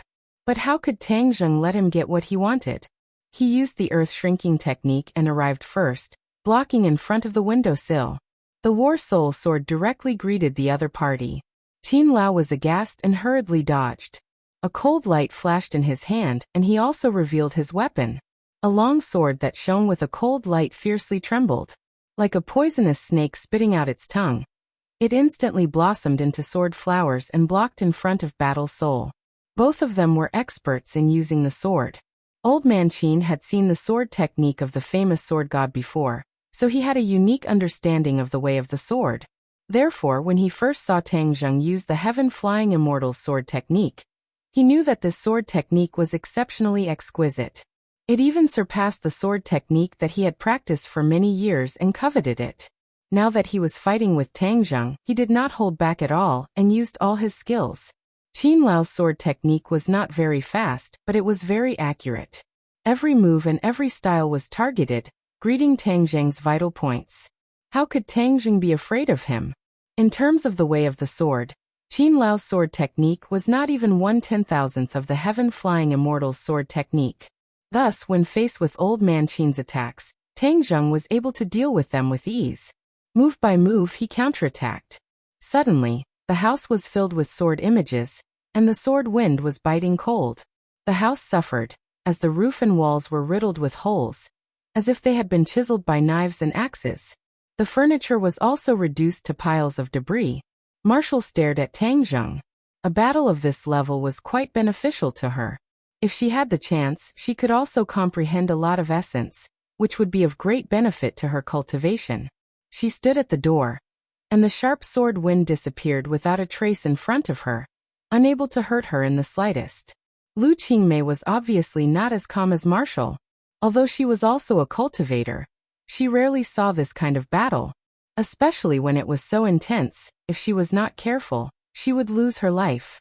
The nervousness in her heart could be imagined. She clenched her fists tightly, and her palms were already sweating. Tang Zheng won't be in danger, right? Lu Qingmei probed in a low voice. Marshall glanced at her, and did not say a word. Lu Qingmei curled her lips and thought to herself, "What are you being so arrogant for? I will definitely surpass you in the future." Moreover, a woman shamelessly followed by a man's side, who knew what she was up to.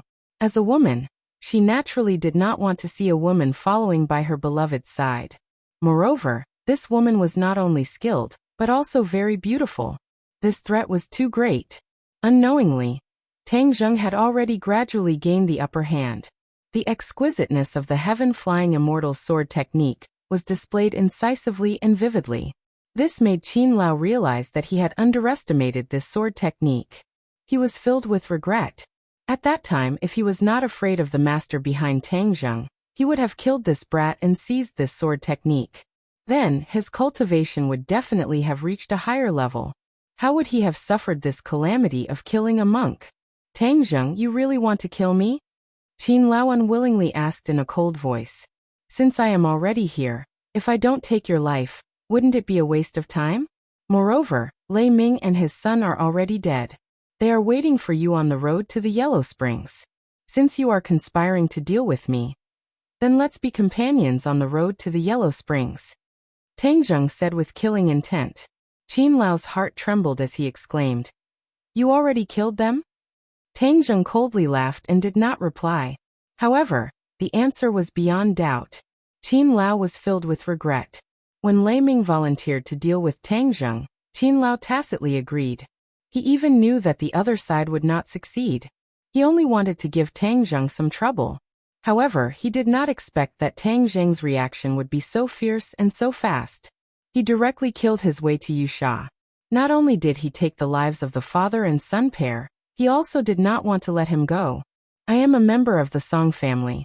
If you kill me, you will be in great trouble. Qin Lao repeated the same old words as he threatened. Tang Zheng disdainfully laughed and said, I will kill you to show the Song family that I, Tang Zheng, am not to be trifled with. First, I will kill you, this old dog of the Song family. Then they will naturally know the pain. Qin Lao's face was deathly pale. This time he was definitely going to die. However, he was unwilling. Suddenly he let out a loud roar. His long sword lit up with a bright light, just like the sun. His hair and beard stood up, and his wrinkled face suddenly flushed red. His entire body swelled up, and his bones crackled. In an instant he actually grew a few centimeters taller. Holding the sword with both hands, the long sword's light greatly increased. It was as if the long sword had become longer and wider. A powerful sword wind rose from the ground and wrapped around the long sword. The momentum was shocking. Kill! Qin Lao roared. His body and the long sword seemed to become one as he charged towards Tang Zheng. The strong wind blew. Tang Zheng was like a small boat in the middle of a vast ocean. It was as if he would be torn to pieces by the strong wind at any time. Tang Zheng did not move. Instead, he quietly closed his eyes and stabbed out with his sword. It was very ordinary, like a child casually poking a tree branch. However, when the War Soul sword pierced into the strong wind was immediately torn apart. The two swords fiercely collided with each other. Kacha! The long sword was shattered. The War Soul sword went straight in. Puchi. Chapter 565. The War Soul sword pierced through Qin Lao's heart, and blood flowed out along the blade. Qin Lao's eyes instantly dimmed, his facial features twisted, almost squeezing together, and his face became as pale as paper. He lowered his head with difficulty, looked at his chest, and said in disbelief, I actually died in the hands of a brat like you. This is you courting death. If you didn't come to ordinary balance, you old dog could still struggle at death's door for a few more days. However, don't worry, you go first. I will definitely send the Song family down to accompany you. Tang Zheng said calmly. Puff. Qin Lao spat out a mouthful of blood. His life was rapidly fading away. You still want to deal with the Song family, Tang Zheng? You will definitely die miserably. Young master and patriarch will not let you off. Qin Lao gnashed his teeth, weakly spitting out ruthless words. Tang Zheng chuckled. Then you should clearly see who will die and who will live in the end. With that, the War Soul sword pulled back, causing blood to spurt out, but it automatically fell in front of Tang Zheng, as if it was blocked by an invisible wall. Qin Lao's head tilted, and he completely lost his life, falling to the ground with a loud bang, blood flowing all over the ground. Lu Qingmei covered her mouth, resisting the urge to scream. Her legs went soft, and she hurriedly supported herself against the wall, not falling to the ground. Although she had already imagined the result, seeing the murder with her own eyes still made her heart skip a beat. After all, she was just an ordinary person before, and seeing this scene for the first time, anyone would have a process of adapting. Marshall was indifferent, but in her heart, She seemed to have understood something. These two people's cultivation was higher than hers, so seeing this life and death battle, she still had some gains. Tang Zheng, you killed him. What should we do now? Lu Qingmei asked in a daze. Tang Zheng held her hand and said, let's leave this place first. Tonight, the provincial committee courtyard will definitely be very lively. Lu Qingmei hurriedly nodded, eager to leave this place as soon as possible. There was no doubt that when Tian Shuji returned and saw this scene, he would definitely be furious and thoroughly investigate the murderer. Of course, no one would suspect Tang Zheng. Even if they did, they wouldn't have any evidence and couldn't do anything to him. Let's go quickly. I'll drive, Lu Qingmei urged. The few of them left the small building without leaving any traces behind. Then Lu Qingmei went home and drove her car. The three of them immediately left the courtyard of the provincial party committee. After a while, the security personnel who heard the fighting rushed into the building. When they saw the person lying in a pool of blood, they were scared out of their wits. This was the home of the secretary of the provincial party committee, the most powerful person in this place. Someone had died in his home. This was going to cause a big earthquake. Who knew how many people would lose their jobs because of this? Of course, Tang Zheng wouldn't care about these things. The three of them had already arrived at the 5-star hotel and booked 2 rooms. Just now Lu Qingmei was trembling all the way. In the end, it was Tang Zheng who took over her driving and safely arrived at the hotel. Marshall was sent to the next room by Tang Zheng. Then he helped Lu Qingmei to sit on a chair. He patted the back of her hand and comforted her. Don't worry, you'll get used to it in the future. Lu Qingmei took a deep breath and stared at him in a daze. She nervously asked, am I very useless? So scared. Caressing her cheek, Tang Zheng encouraged her. Idiot, you are already very brave. You have always been a brave girl. I saw that she didn't have the slightest reaction just now. She was indifferent. I'm far inferior to her. Lu Qingmei pointed to the next room and said. Tang Zheng laughed out loud. She is different from you. She has lived in this kind of circle since she was young, so she is already used to it. Seeing that the person she loved did not mind, Lu Qingmei squeezed out a smile and said, I will definitely work hard in the future. I will definitely not be a burden to you. I will be your right-hand man. I will not let you take the risk alone.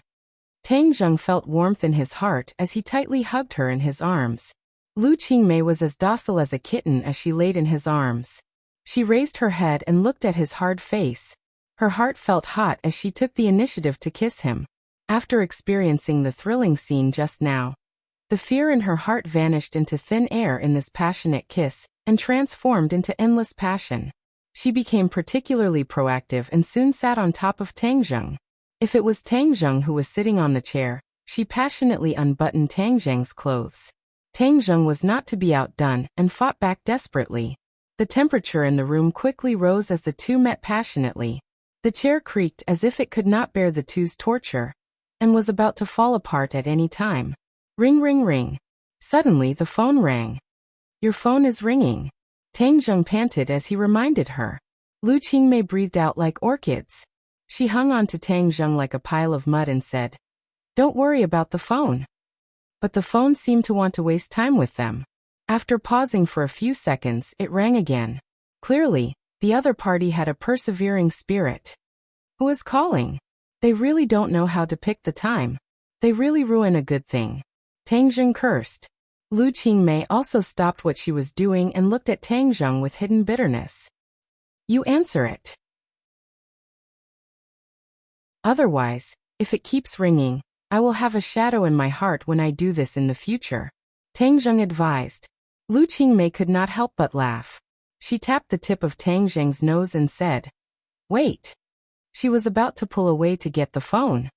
I'll carry you there. He hugged her and the two were still intimately joined together.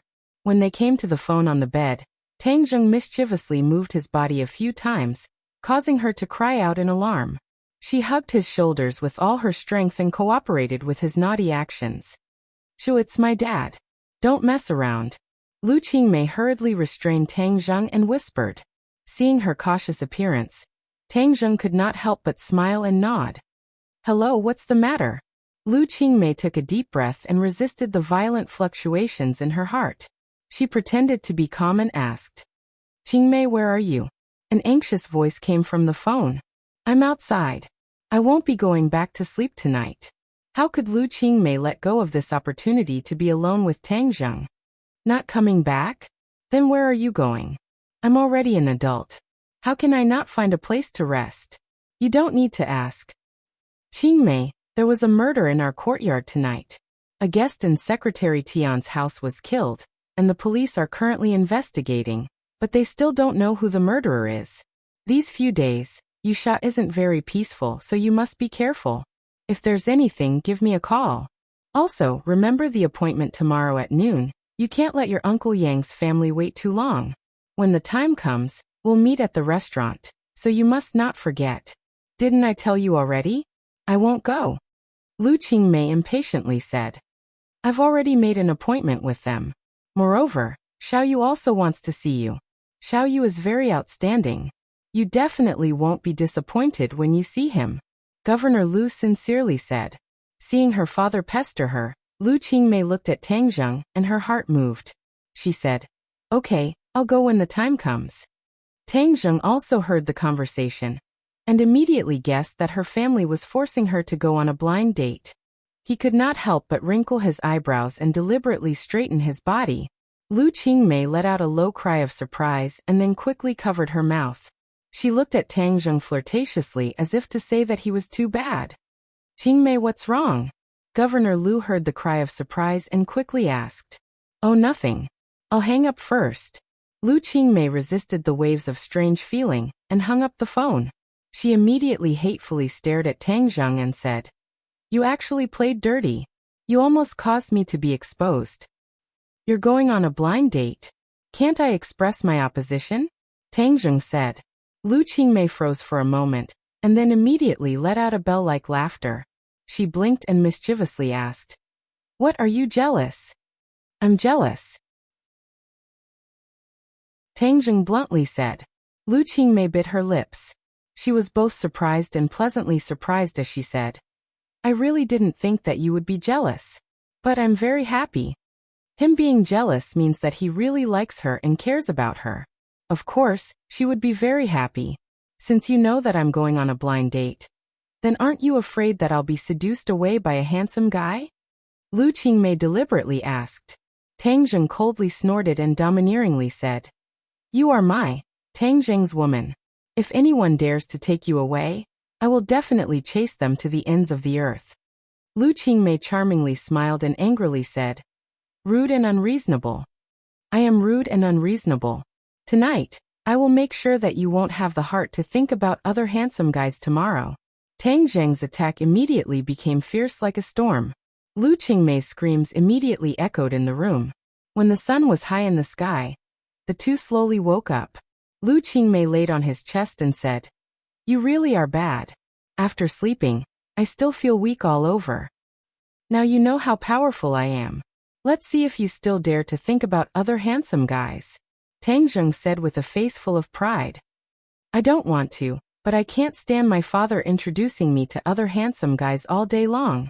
Since you are afraid that I will be taken away by other handsome guys, then accompany me to see a handsome guy today, and help me give some advice.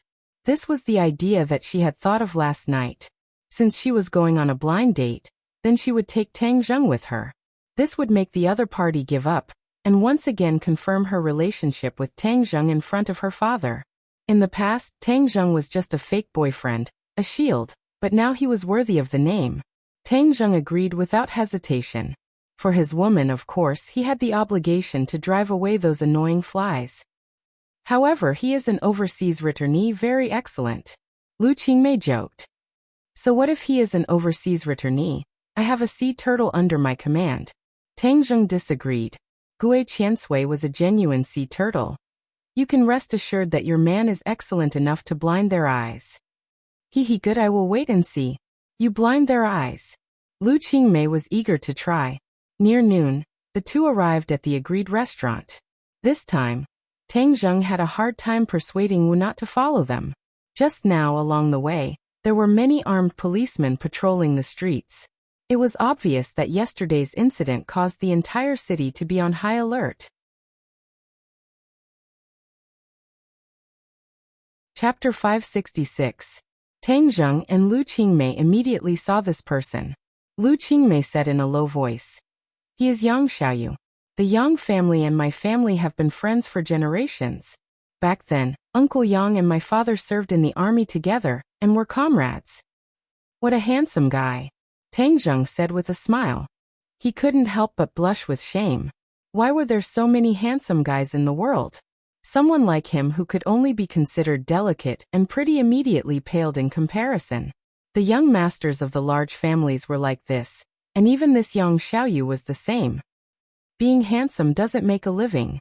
Moreover, I think you're much more handsome than him. Lu Qingmei held Tang Zheng's hand and said while looking at him with infatuation. Yang Xiaoyu saw Lu Qingmei and his face lit up with joy. He quickly walked over. Suddenly, his expression froze as he saw the two holding hands. However, he immediately returned to normal and walked over to greet them. "Qingmei, long time no see. I'm so happy to see you. You've become prettier again." As he spoke, he revealed a charming smile. Lu Qingmei calmly said, "Yes, long time no see. Let me introduce you. This is Yang Xiaoyu and this is my boyfriend, Tang Zheng." Boyfriend? Although Yang Xiaoyu had already guessed a bit, when he personally heard these three words, a strange expression still flashed across his face. Lu Qingmei leaned on Tang Zheng's shoulder like a little bird and said, "Yes, my boyfriend, friend." Yang Xiaoyu resentfully said, "I really didn't think that you already had a boyfriend. Didn't Uncle Lu say that you were single? How could he know about my situation? Uncle Yang and the others must have been waiting for a long time. Let's go in first." Lu Qingmei secretly smiled proudly as she held Tang Zheng's hand and walked into the restaurant. Yang Xiaoyu's eyes flashed with disappointment as he unwillingly stared at Tang Zheng's back. He thought to himself that this person still looked very young and wasn't very handsome. Later on, I want to see just what kind of ability he has. Qingmei might have been deceived by him. Later on, I will definitely expose his true face. When the three of them arrived at the private room, there were already 3 people sitting inside. Tang Zheng recognized Governor Lu. The other 2 middle-aged men had extraordinary bearings and resembled Yang Xiaoyu. They must be his parents. Governor Lu, 3 people, turned their heads to look, but their expressions suddenly froze. Father Yang and Mother Yang's faces showed suspicion. They did not know Tang Zheng's identity. Governor Lu obviously recognized Tang Zheng, and anger flashed in his eyes. He glared at his daughter in displeasure. What nonsense! She actually brought this Tang Zheng here. She was sincerely going against him. "Uncle Yang, Auntie, Happy New Year." Lu Qingmei greeted them politely. The other party immediately smiled and said, "Qingmei, long time no see. You're becoming more and more beautiful." Lu Qingmei smiled faintly. "Thank you. Let me introduce him to everyone." Seeing that Lu Qingmei was about to introduce Tang Zheng, Governor Lu immediately realized what was going to happen. He quickly stood up and said, "Qingmei, come with me. I have something to say to you." Without any explanation, he pulled Lu Qingmei and walked out.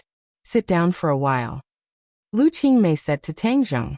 Tang Zheng smiled and nodded, indicating that he was fine. In the room, the 4 people looked at each other, and the atmosphere immediately became awkward. Father Yang and Mother Yang were also smart people. From the way Lu Qingmei looked at Tang Zheng, they could already guess what was going on. They were all experienced people and naturally understood what those loving eyes meant. Yang Xiaoyu stared at Tang Zheng as if he wanted to see through him. Tang Zheng was calm and collected, completely unaffected by the other party's gaze. Yang Xiaoyu's gaze gradually became sharp. He thought that the more this person appears to be calm and indifferent, the more problems there must be. He must find a way to expose his disguise. Lu Qingmei was pulled to a corner by her father. Governor Lu looked at her seriously and asked, "Qingmei, why did you bring him here?" "He's my boyfriend. Of course I can bring him here," Lu Qingmei lightly said. "Nonsense. How many times have I told you? He's your student. Don't use him as a shield to anger me." "Who said he's a shield? He's my boyfriend. My real boyfriend." Lu Qingmei's expression became cold as she seriously said. Governor Lu suddenly stared blankly. Before, he could be sure that the two were deliberately mystifying and deceiving him. But at this moment, looking at his daughter's resolute and serious eyes, he knew that she was not lying. This meant that the two of them really did become real. The thing he was most worried about had happened. In truth, he had never put Tang Zheng in his eyes before. He thought that after the two of them were separated for a period of time, everything would naturally fade away. But how did the two of them get together again? It had only been half a year, so what exactly happened that caused the relationship between the two of them to advance by leaps and bounds? I don't care what kind of bewitching potion that little brat gave you. In any case, there is absolutely no possibility between the two of you. I will not agree to this matter, Governor Lu resolutely said. Lu Qingmei curled her lips. She looked at him with ridicule and said, "This is my own matter. Even if you are the head of a province, even if you have great power, you have no right to interfere." Governor Lu's face was red with anger. He gasped for breath. "In short, that little brat is not worthy of you. I will let him understand the gap between you and him." "Is that so? You really think your daughter is that outstanding?" "Of course. I'm afraid it's not that he is not worthy of me. It's that I am not worthy of him. He is much more outstanding than you can imagine. He is thousands of times more outstanding than the so-called young elites in your eyes," Lu Qingmei jokingly said. How could Governor Lu believe her words? He gave a heavy snort and decided that he would make Tang Zheng eat a loss and make him recognize reality. "Let's go back. Otherwise we'll keep them waiting." Lu Qingmei walked towards the private room with large strides. Governor Lu's face was gloomy as he followed behind her. The private room was completely silent. The three people from the Yang family were all silently observing Tang Zheng, trying to figure out his origins. Lu Qingmei naturally sat beside Tang Zheng. Governor Lu suppressed his anger and did not release it. But in the next moment, Lu Qingmei's words made him seethe with anger. He only heard Lu Qingmei smile at the Yang family couple and say, "Uncle Yang, Auntie, I haven't finished introducing you. This is my boyfriend, Tang Zheng." The other party's face immediately flashed with embarrassment. Lu Qingmei saying this meant that her attitude was very firm. That meant that this blind date was a joke and the other party was already taken. "Hee little Tang, where do you work?" Father Yang resisted the awkwardness and asked. "I'm still a student. I don't have a job." "Student?" Father Yang was stunned for a moment. "Oh, then where are you studying for a doctorate?" "Doctorate?" Tang Zheng was slightly stunned. He immediately understood that the other party did not think of him as an undergraduate at all. But he did not want to hide it. He calmly said, "I'm still a freshman." "Freshman?" The three people from the Yang family all exclaimed at the same time. Because Lu Qingmei had already graduated from college, they preconceived that Tang Zheng was definitely not young. But they never thought that he was still a freshman. The age gap between the two was too big. Yang Xiaoyu's face was filled with joy. He was even more certain that Lu Qingmei had been deceived by Tang Zheng. What ability did a freshman have to gain Lu Qingmei's trust? It must be known that Lu Qingmei was not a teenage girl. Other than deceiving, he really could not think of any good points about Tang Zheng that could move Lu Qingmei. But Father Yang did not have such shallow thoughts.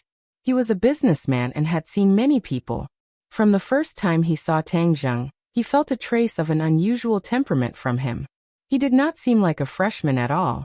This strong contrast made him frown. He suspiciously looked at Tang Zheng. He really could not guess Tang Zheng's background.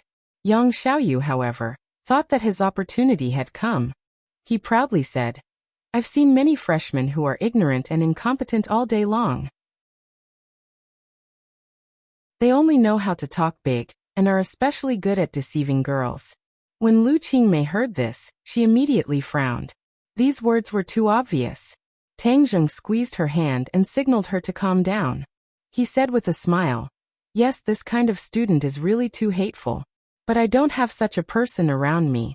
It seems that you have a lot of experience. Could it be that when you were a freshman?" Yang Xiaoyu was furious. He stood up and asked, "What do you mean?" "Oh, nothing. Since you brought this topic up, I'll discuss it with you."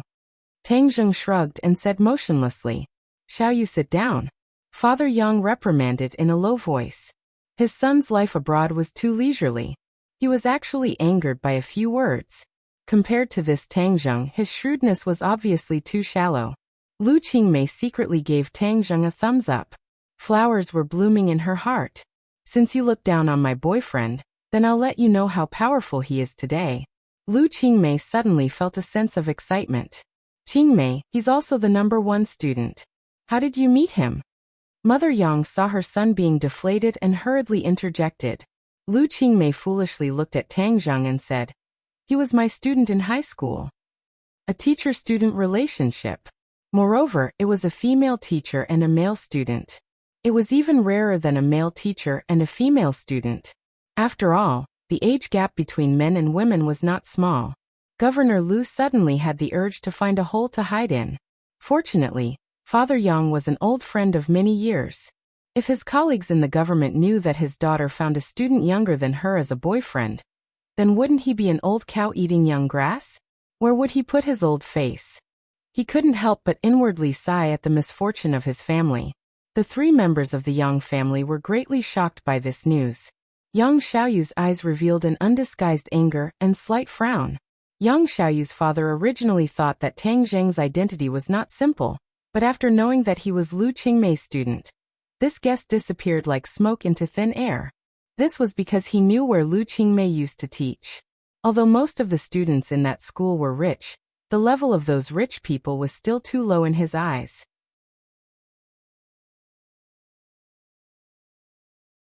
Chapter 567. When the dishes were placed on the table, everyone's wine glasses were filled, and they each drank a cup. Father Yang smiled mysteriously and winked at his son, saying, "Xiaoyu, didn't you bring back a gift for Qingmei? Why aren't you taking it out?" Yang Xiaoyu understood and hurriedly picked up a beautifully wrapped gift box from the side. He arrogantly glanced at Tang Zheng with a proud smile and said, "Qingmei, this is a New Year's gift that I specially bought for you. I hope you like it." Governor Lu saw this and smiled knowingly, praising, "Xiaoyu, you're too thoughtful." "Qingmei, why aren't you thanking Xiaoyu?" Lu Qingmei wrinkled her brows and looked at Tang Zheng before shaking her head. "I'm sorry, I can't accept it." Yang Xiaoyu's expression slightly changed but quickly returned to normal and said, "Qingmei, I specially chose this for you. I'm sure you'll like it." "That's right, this is Xiaoyu's kind intentions. Qingmei, just accept it." Mother Yang also supported her son. "Qingmei, how can you be so rude? Why aren't you thanking Xiaoyu?" Governor Lu said with an unhappy expression. Lu Qingmei snorted and remained unmoved. She pouted in a fit of pique and immediately fell into an impasse. Tang Zheng gently drank a mouthful of soup and raised his head. He glanced at the gift box and calmly said, "Since you don't want it, then don't take it."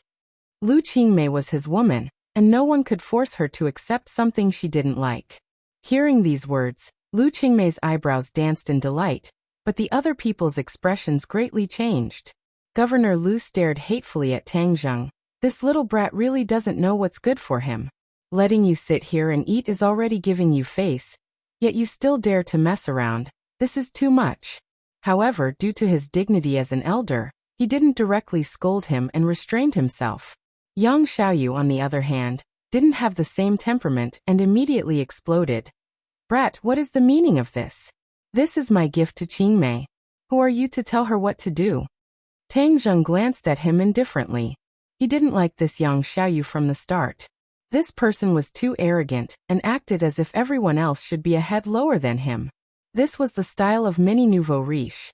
He could flaunt his strength in front of others, but if he wanted to do so in front of Tang Zheng, and even have designs on his woman, then he really made a mistake. Before Tang Zheng could retaliate, Lu Qingmei had already impatiently retaliated. She couldn't bear to see her beloved being looked down upon and provoked like this. She immediately glared at Yang Xiaoyu and said, "Yang Xiaoyu, what kind of attitude is this? Tang Zheng is my boyfriend. He has a name, not some brat, and my boyfriend has the right to decide whether or not I accept other people's gifts." Yang Xiaoyu was suddenly startled as if he had been hit by an invisible fist. His face turned red as he indignantly said, Qingmei, don't be fooled by his flowery words. I know what to do. I don't need you to remind me, Lu Qingmei unhappily said. Tang Zheng looked at Yang Xiaoyu with ridicule and of course held Lu Qingmei's hand and said, Qingmei, it's not worth getting angry with this kind of person. Don't be angry and hurt your body. Let's eat. You don't say the food here is pretty good. His appearance was like a spineless foodie who only cared about the taste of the food at this critical moment. However, Lu Qingmei understood Tang Zheng's thoughts. He wasn't afraid of Yang Xiaoyu. Even if there were hundreds of Yang Xiaoyu, he wouldn't be afraid. He was just worried about the relationship between the Lu and Yang families, and didn't want to make the atmosphere too awkward. But Yang Xiaoyu clearly didn't appreciate it. He placed the gift in front of Lu Qingmei and said, Qingmei, this gift is the latest handbag from LV this year.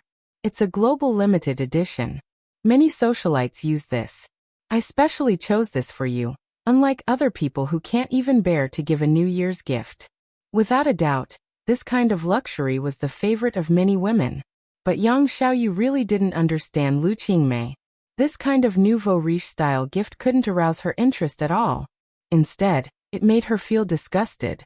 Tang Zheng's expression was calm. He wasn't angry at all because of these words, but the other person reminded him that as Lu Qingmei's man, he really didn't give her a New Year's gift. This was really a bit of a dereliction of duty. You're right. I really didn't prepare a gift for Qingmei. When we go back, I'll have to put in some effort to choose a gift. Tang Zheng looked at Lu Qingmei apologetically and said. Lu Qingmei's heart warmed. She held his hand and sweetly said, No matter what you give, I'll like it. This was a public display of affection and a brazen slap in the face. She firmly rejected Yang Xiaoyu's gift, but gladly accepted Tang Zheng's gift. The difference in treatment was too big. Yang Xiaoyu felt like he had been ruthlessly slapped in the face. He said with a red face, Qingmei, don't listen to his bragging. He's just a student. What kind of gift can he give you? My gift is worth hundreds of thousands. It's 1,000,000 times better than his. Is hundreds of thousands very valuable? This is the jade bracelet he gave me. It's 1,000,000 times more valuable than yours. Lu Qingmei raised her hand, and a sparkling and translucent jade bracelet slid out. This bracelet, whether it was jade or jade, was of the highest quality. If it was auctioned, it would definitely be worth several million. Everyone present was either rich or noble, so they naturally had some understanding of the hot jade market. Mother Yang was especially passionate about it. Normally, the rich ladies would often study and learn from each other.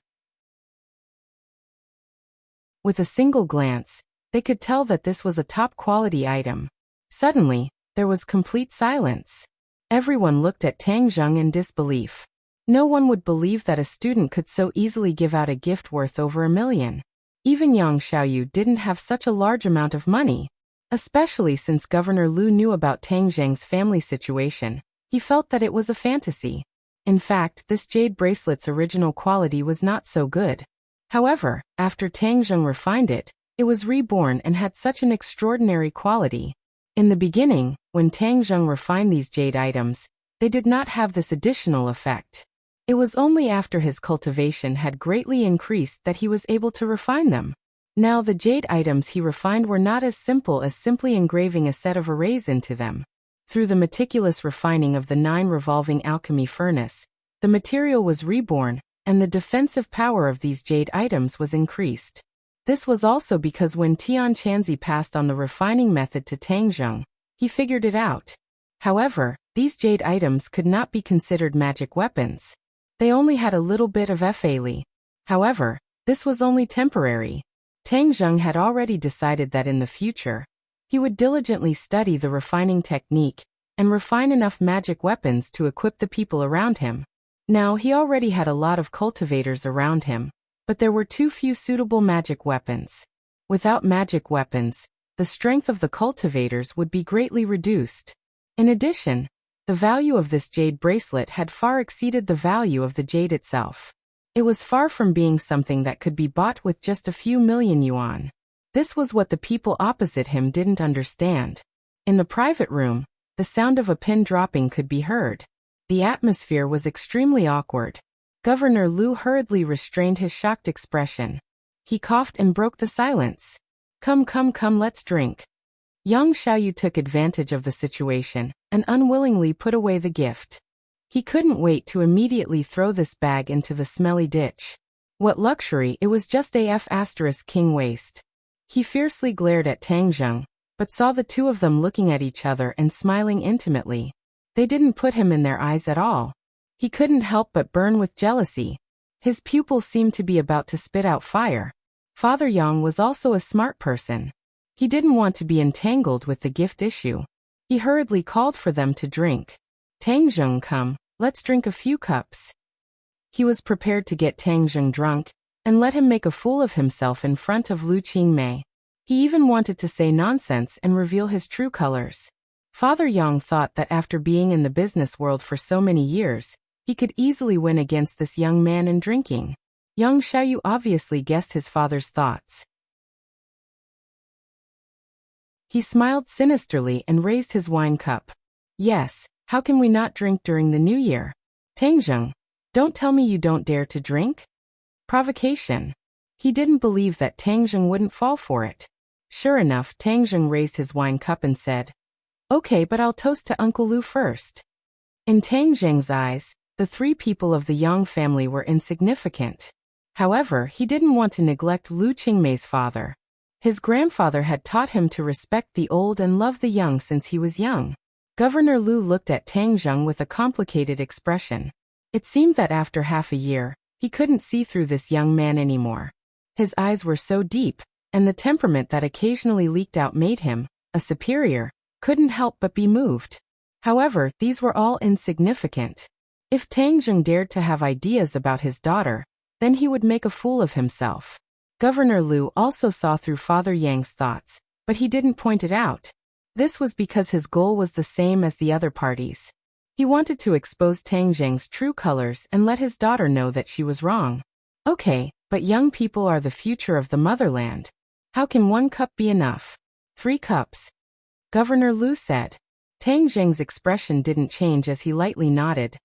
Then we'll do as Uncle Lu says. After each of them drank 3 cups, the two of them didn't have any reaction. Governor Lu was testing them with alcohol, so of course he wouldn't have any reaction. These 300 cups were equivalent to 200 grams of white wine, and they drank it so quickly. However, Tang Zheng didn't have any reaction, which meant that his alcohol tolerance wasn't low. But this didn't matter. So what if he had a high alcohol tolerance? He would still be defeated in a tag team battle. As a result, the 3 people of the Yang family began a tag team battle. Even Mother Yang personally participated in the battle for her son's happiness. Lu Qingmei was originally going to stop them, but when she saw the faint smile on Tang Zheng's face, she knew that he was fine and didn't say anything. Since you want to trick Tang Zheng, then let's see who wins and who loses. The father and daughter of the Lu family watched as the 4 people drank cup after cup of white wine. The table was already filled with empty wine bottles. Tang Zheng's expression didn't change, but the faces of the 3 people in front of him were already as red as peach blossoms. Mother Yang was already lying on the table, and Yang Xiaoyu was swaying as if he was sitting on a boat. His tongue had also become big, and he was actually wantonly bragging about his experiences in the Western Empire, especially the glorious deeds of shuttling through the many Western beauties. Father Yang still had a bit of a wolf left in him. When he heard his son's drunken words, he inwardly cursed and looked across the table. Sure enough, Governor Lu's face was already dark. Father Yang hurriedly pulled his son back, wanting to stop him, but Yang Xiaoyu continued to boast shamelessly. Dad, let me say it. I want to let this brat know how powerful I am. Qingmei is mine. Who does he think he is? He wants to steal my woman? Dream on. As he spoke, his body swayed and fell back, bringing Father Yang with him to the ground. Governor Lu was flabbergasted. Lu Qingmei heartlessly laughed and affectionately held onto Tang Zheng's arm. Tang Zheng gently put down his wine glass and lightly said, You're drunk so quickly? You're too weak.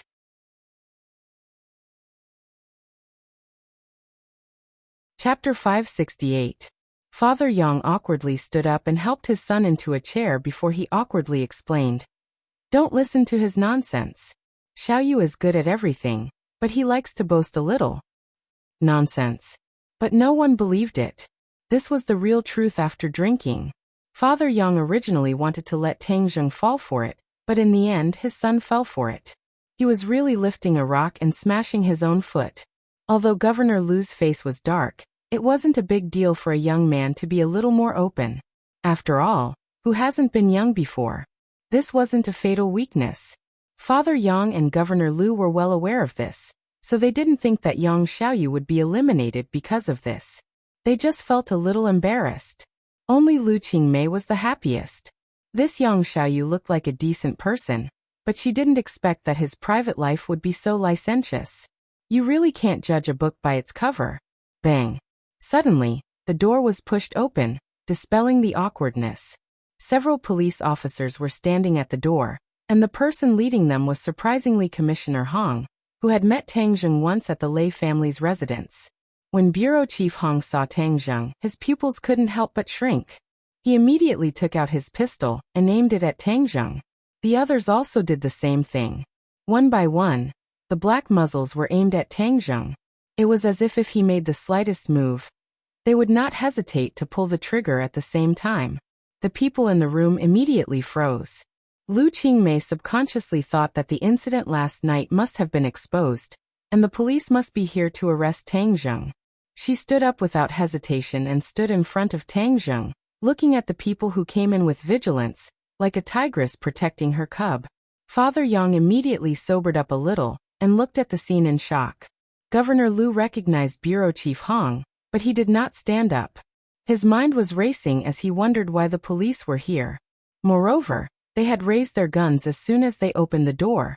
This hostile atmosphere was not normal. Could it be that the enemy was targeting him? But he was the head of a province. Other than Tian Shuji, who would dare to go against him? Governor Lu's heart trembled. Wasn't Commissioner Hong one of Tian Shuji's men? Could this really be a plot against him? However, he didn't panic and asked calmly, "Old Hong, what are you doing?" Commissioner Hong's attention was completely focused on Tang Zheng from the moment he entered the door. He didn't notice the Governor Lu sitting next to him at all. When he heard this familiar voice, he was stunned for a moment. He quickly looked to the side and was shocked. It really was Governor Lu. He asked in a panic, "Governor Lu, why are you here?" Governor Lu asked with a serious expression, "Why can't I be here?" Commissioner Hong knew that he had asked the wrong question and quickly explained, "Governor Lu, we were ordered to arrest Tang Zheng. You and him." Commissioner Hong's throat was dry. He was really King unlucky. Why was Tang Zheng with Governor Lu? Could it be that yesterday's incident had something to do with Governor Lu? If that was the case, then it would be a fight between the higher-ups. If he got involved, then he might not even have his bones left. This pool of water was too deep. "You are here to arrest Tang Zheng?" Governor Lu and Father Yang both frowned. Wasn't Tang Zheng just a student? Why were the police mobilizing so many people, as if they were facing a great enemy? It didn't seem like they were here to arrest a student. It was more like they were dealing with a murderer. Father Yang's mouth curved into a smile. This was really a turn of events. Governor Lu became serious. This situation didn't make sense at all. Could it be that this was a plot against him? People in the officialdom had to be careful at every step. It was better to be safe than sorry, so he couldn't be careless at all times. "You want to arrest him? What's the matter?" Commissioner Hong hesitated for a moment, but still said truthfully, "He killed someone." Killed someone? Governor Lu was shocked. He is still a student. How could he kill someone? Commissioner Hong really had the urge to find a hole to hide in. But in the face of the governor's questioning, he could only continue to say, "He killed Lei Ming and his son, as well as Tian Shuji's guests." When Governor Lu heard this, his eyes widened. He also heard a little about yesterday's incident, especially the murder case of Tian Shuji, which cast a shadow over the entire provincial party committee's compound. Many people were talking about it. He was also guessing who was so fierce that he dared to kill Tian Shuji's family. This person was too bold. Last night, he also specially called Tian Shuji to ask about it. But he didn't interfere in this matter. After all, this might involve Tian Shuji's private affairs. It would be taboo to ask too much. Tian Shuji and he were the second in command of the province. They appeared to be united, but were divided at heart. There was a lot of friction between them, but they were all controlled to a certain extent. Secretary Tian was a local tyrant. He was a local who had climbed up the ranks step by step. On the other hand, Governor Lu was an airborne tyrant. Airborne tyrants did not have as many resources as local tyrants. However, in the past few years he had been diligent in his governance and had made the situation turn for the better.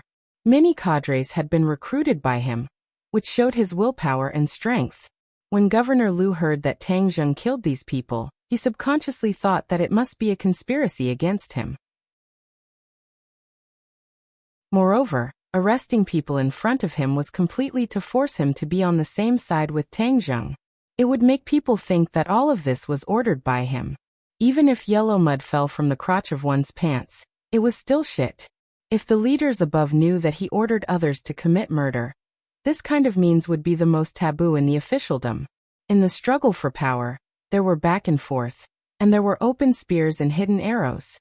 This was the rule of the game. But if someone wanted to assassinate someone, it would be breaking the rules and would be kicked out. Governor Lu's nerves immediately tensed up. His eyes were shining. He stared at Commissioner Hong and asked in a deep voice, "Do you have evidence?" "Yes, we are all witnesses." Commissioner Hong pointed to himself and then to the subordinates beside him. "We saw him kill Lei Ming with our own eyes yesterday." At this point, it was useless to deny it, so Commissioner Hong simply admitted it. Hiss. Governor Lu really wanted to suck in a breath of cold air. With so many witnesses, it was a done deal. Could it be that Tang Zheng really killed Lei Ming and his son? Was this a conspiracy? He was just a student. How could he kill people? Was someone trying to frame him? But he killed people. How could he act as if nothing had happened? This was too abnormal. Oh no, could it be that he deliberately got close to Qing Mei and then got involved with me before killing people? This is equivalent to dragging me down with him. He didn't dare to think about it anymore. If it was really like this, then all of this was a big plot. It started with his daughter, and then led him step by step to jump into it. Killing Lei Ming was considered a small matter. The key was that he killed Tian Shuji's guest. This was a big matter. It could be said that Tang Zheng originally wanted to kill Tian Shuji, but he just killed the guest by mistake. Or his target was the guest. He had asked Tian Shuji out to talk about business last night. Didn't this give him a great opportunity to make his move? Therefore, it could be said that he was cooperating with Tang Zheng to commit murder. Moreover, last night, wasn't it his daughter who suggested that he ask Tian Shuji out? This was definitely Tang Zheng's idea. Shwa. Governor Lu's back immediately broke out in a cold sweat. His hands under the table couldn't help but tremble. He thought that this was definitely a conspiracy. A huge conspiracy. Who knew how long this had been planned? It was too vicious. He suddenly turned his head to look at Tang Zheng. He saw that his face was expressionless and extremely calm. If a normal person were to face this kind of situation, they would have already pissed their pants. However, he was completely unaffected. This was too abnormal. There was only one explanation, and that was that he was the one who set this up. He knew that this was all a conspiracy, so he had nothing to fear. Such a ruthless heart at such a young age. Governor Lu felt that Tang Zheng was like a poisonous snake that was currently spitting out its scarlet tongue. He grabbed his daughter and pulled her to his side, then protected her. He gnashed his teeth as he looked at Tang Zheng and said, "Tang Zheng, I never thought that you would be so sinister."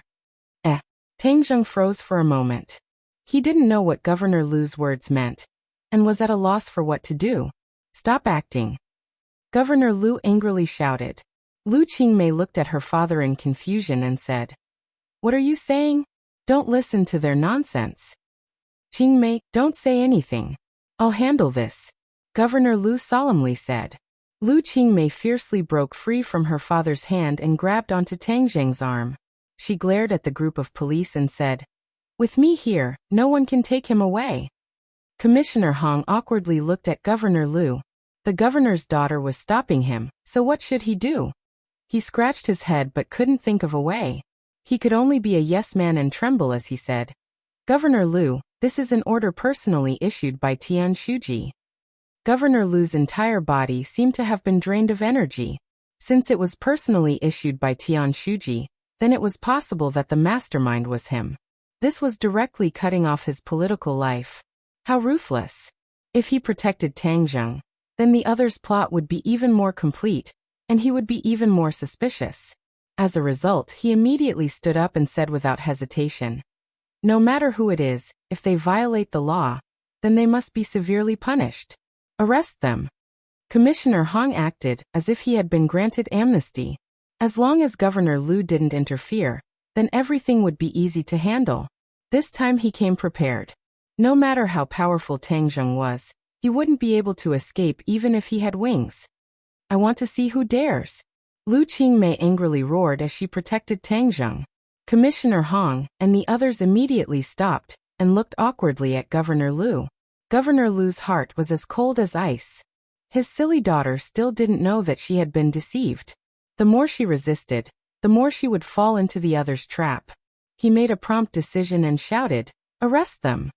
"Tang Zheng, we all know that you are very powerful. If you want to resist, you can try. Look outside the window." Commissioner Hong was afraid that Tang Zheng would explode and hurt people, so he threatened. Tang Zheng walked to the window. The street was already blocked by the armed police. There were also snipers on the distant buildings. Clearly, they were guarding against him in case he resisted and escaped. Tang Zheng chuckled. "They are really well prepared."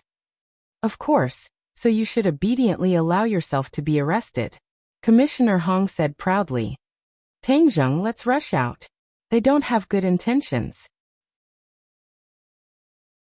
Lu Qingmei said in a low voice. He knew that Tang Zheng was indeed related to this matter, so he was afraid that he would be tortured or even locked up after being caught. As the saying goes, concern leads to confusion. How could there be a prison in this world that could hold Tang Zheng? Tang Zheng smiled and patted her hand, saying, "This must be a misunderstanding. Since they want to catch me, then I will accompany them." Seeing that Tang Zheng was full of confidence, Lu Qingmei was startled. She knew that he would never fight a battle that he wasn't confident in, so he definitely wouldn't shoot without thinking.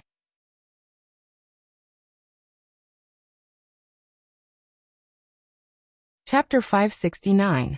Tang Zheng was brought out of the restaurant. The restaurant had already been cleared out and was filled with special police officers. Tang Zheng leisurely got into the police car and sped away. Lu Qingmei immediately said to her father, who had an uncertain expression on his face, "You must save Tang Zheng." Governor Lu declined to comment. After greeting Father Zhao, he dragged his daughter and left.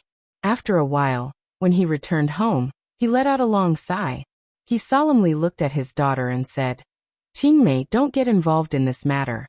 The water is too deep." Lu Qingmei was at a loss and asked, "What water is too deep?" "I suspect that Tang Zheng is a chess piece sent by someone to frame me. You have been tricked by him," Governor Lu hatefully said.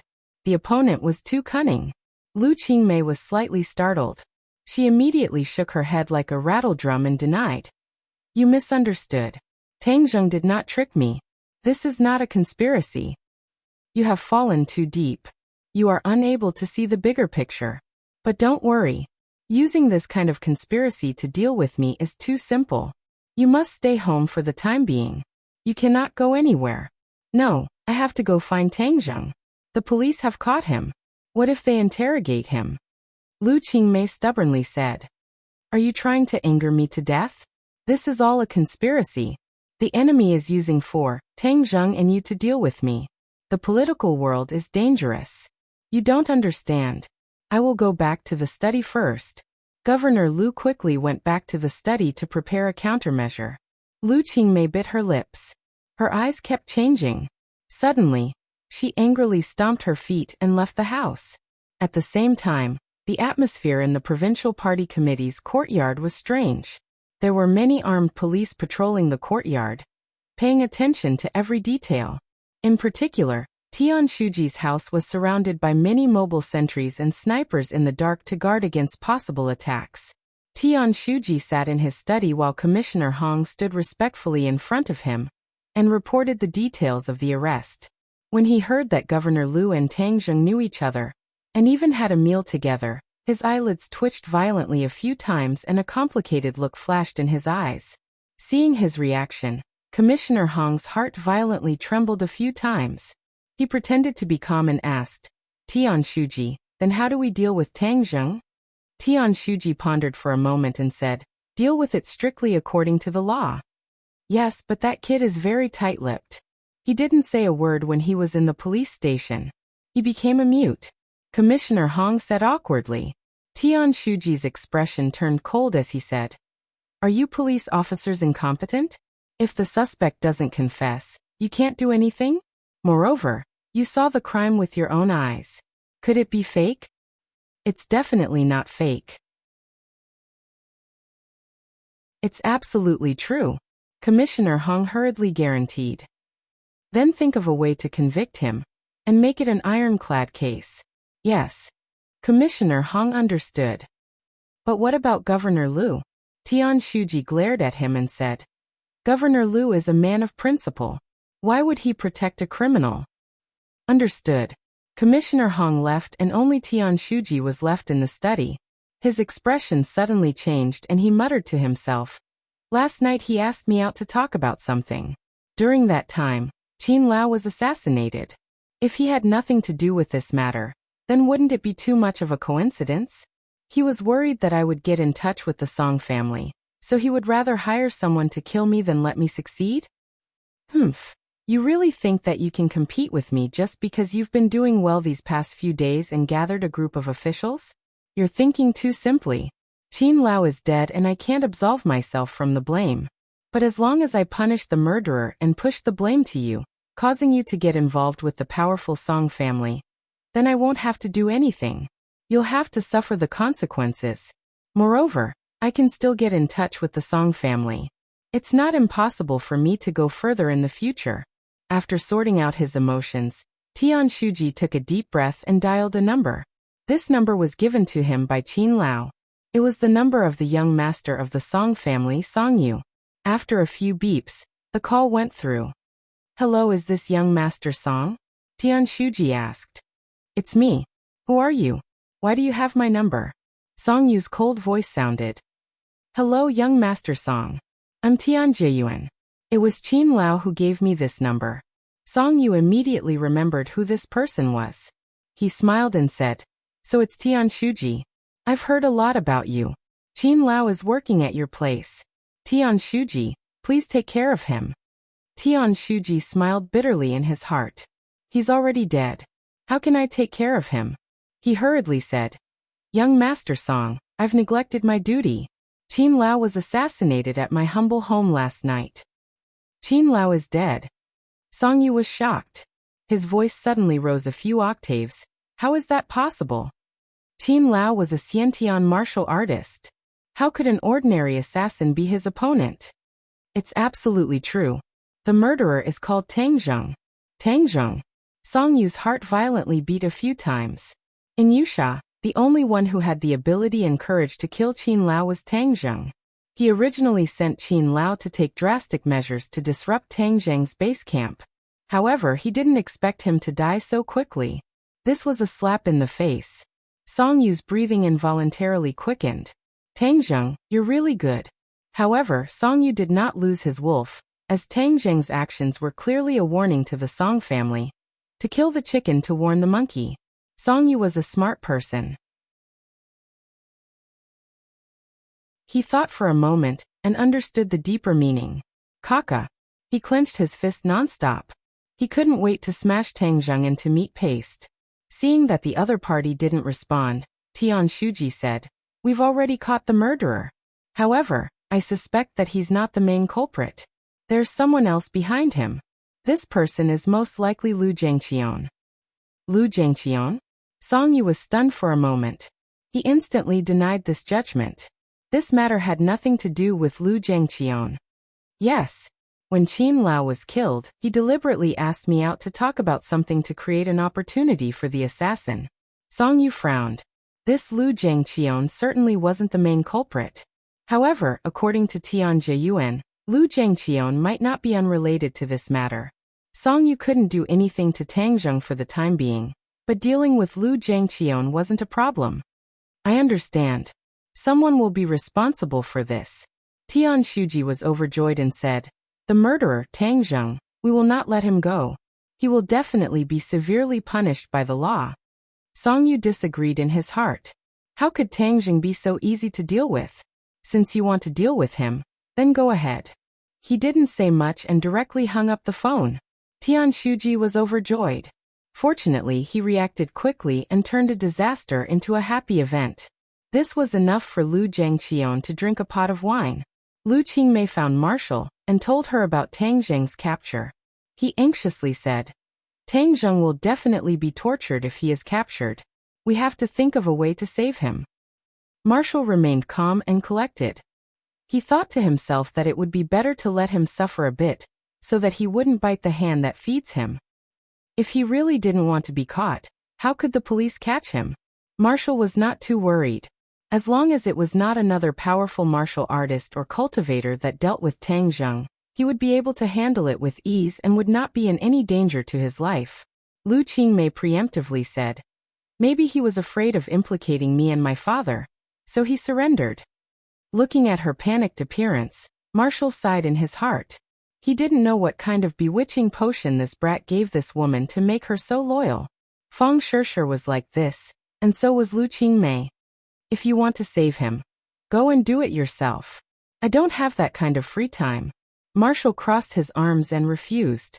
Lu Qingmei was stunned for a moment, then said, how can you not save him? Marshall remained indifferent, thinking that when he was really going to die, I would naturally save him.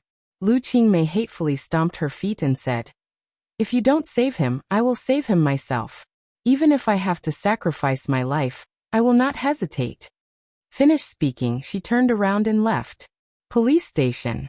Tang Zheng was shackled and locked in the interrogation room.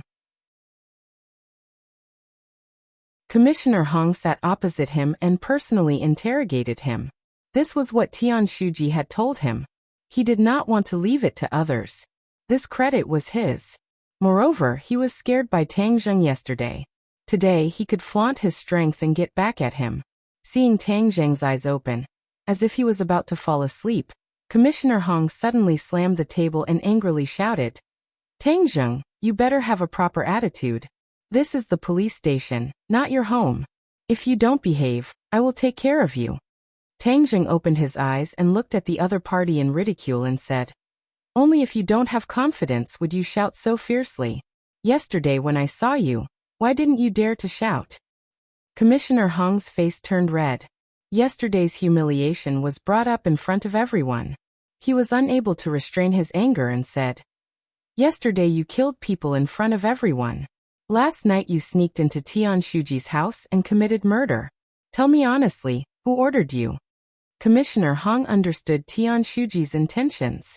This matter must be related to Governor Liu, so he asked this question to guide Tang Zheng.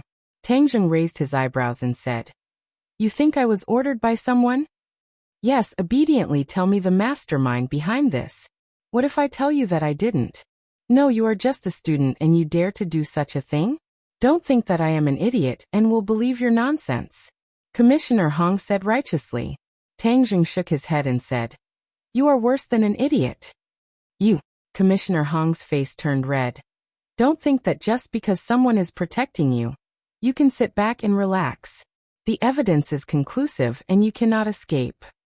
It seems that you still don't understand me, Tang Zheng said in ridicule. If the other party went to ordinary balance to investigate him, then he would not be so arrogant. What happened in ordinary balance was controlled to a certain extent. The ordinary balance's citizens did not know the details, and only a few local officials knew. Moreover, it was the Dragon Group and the National Security Bureau that issued the gag order. Therefore, even the Yusha officials did not know the details and did not know Tang Zheng's background and power. I already know enough about you, so if you obediently tell me the truth and tell me the mastermind behind this, I can ask the judge to reduce your sentence by a few years. Commissioner Hong enticed.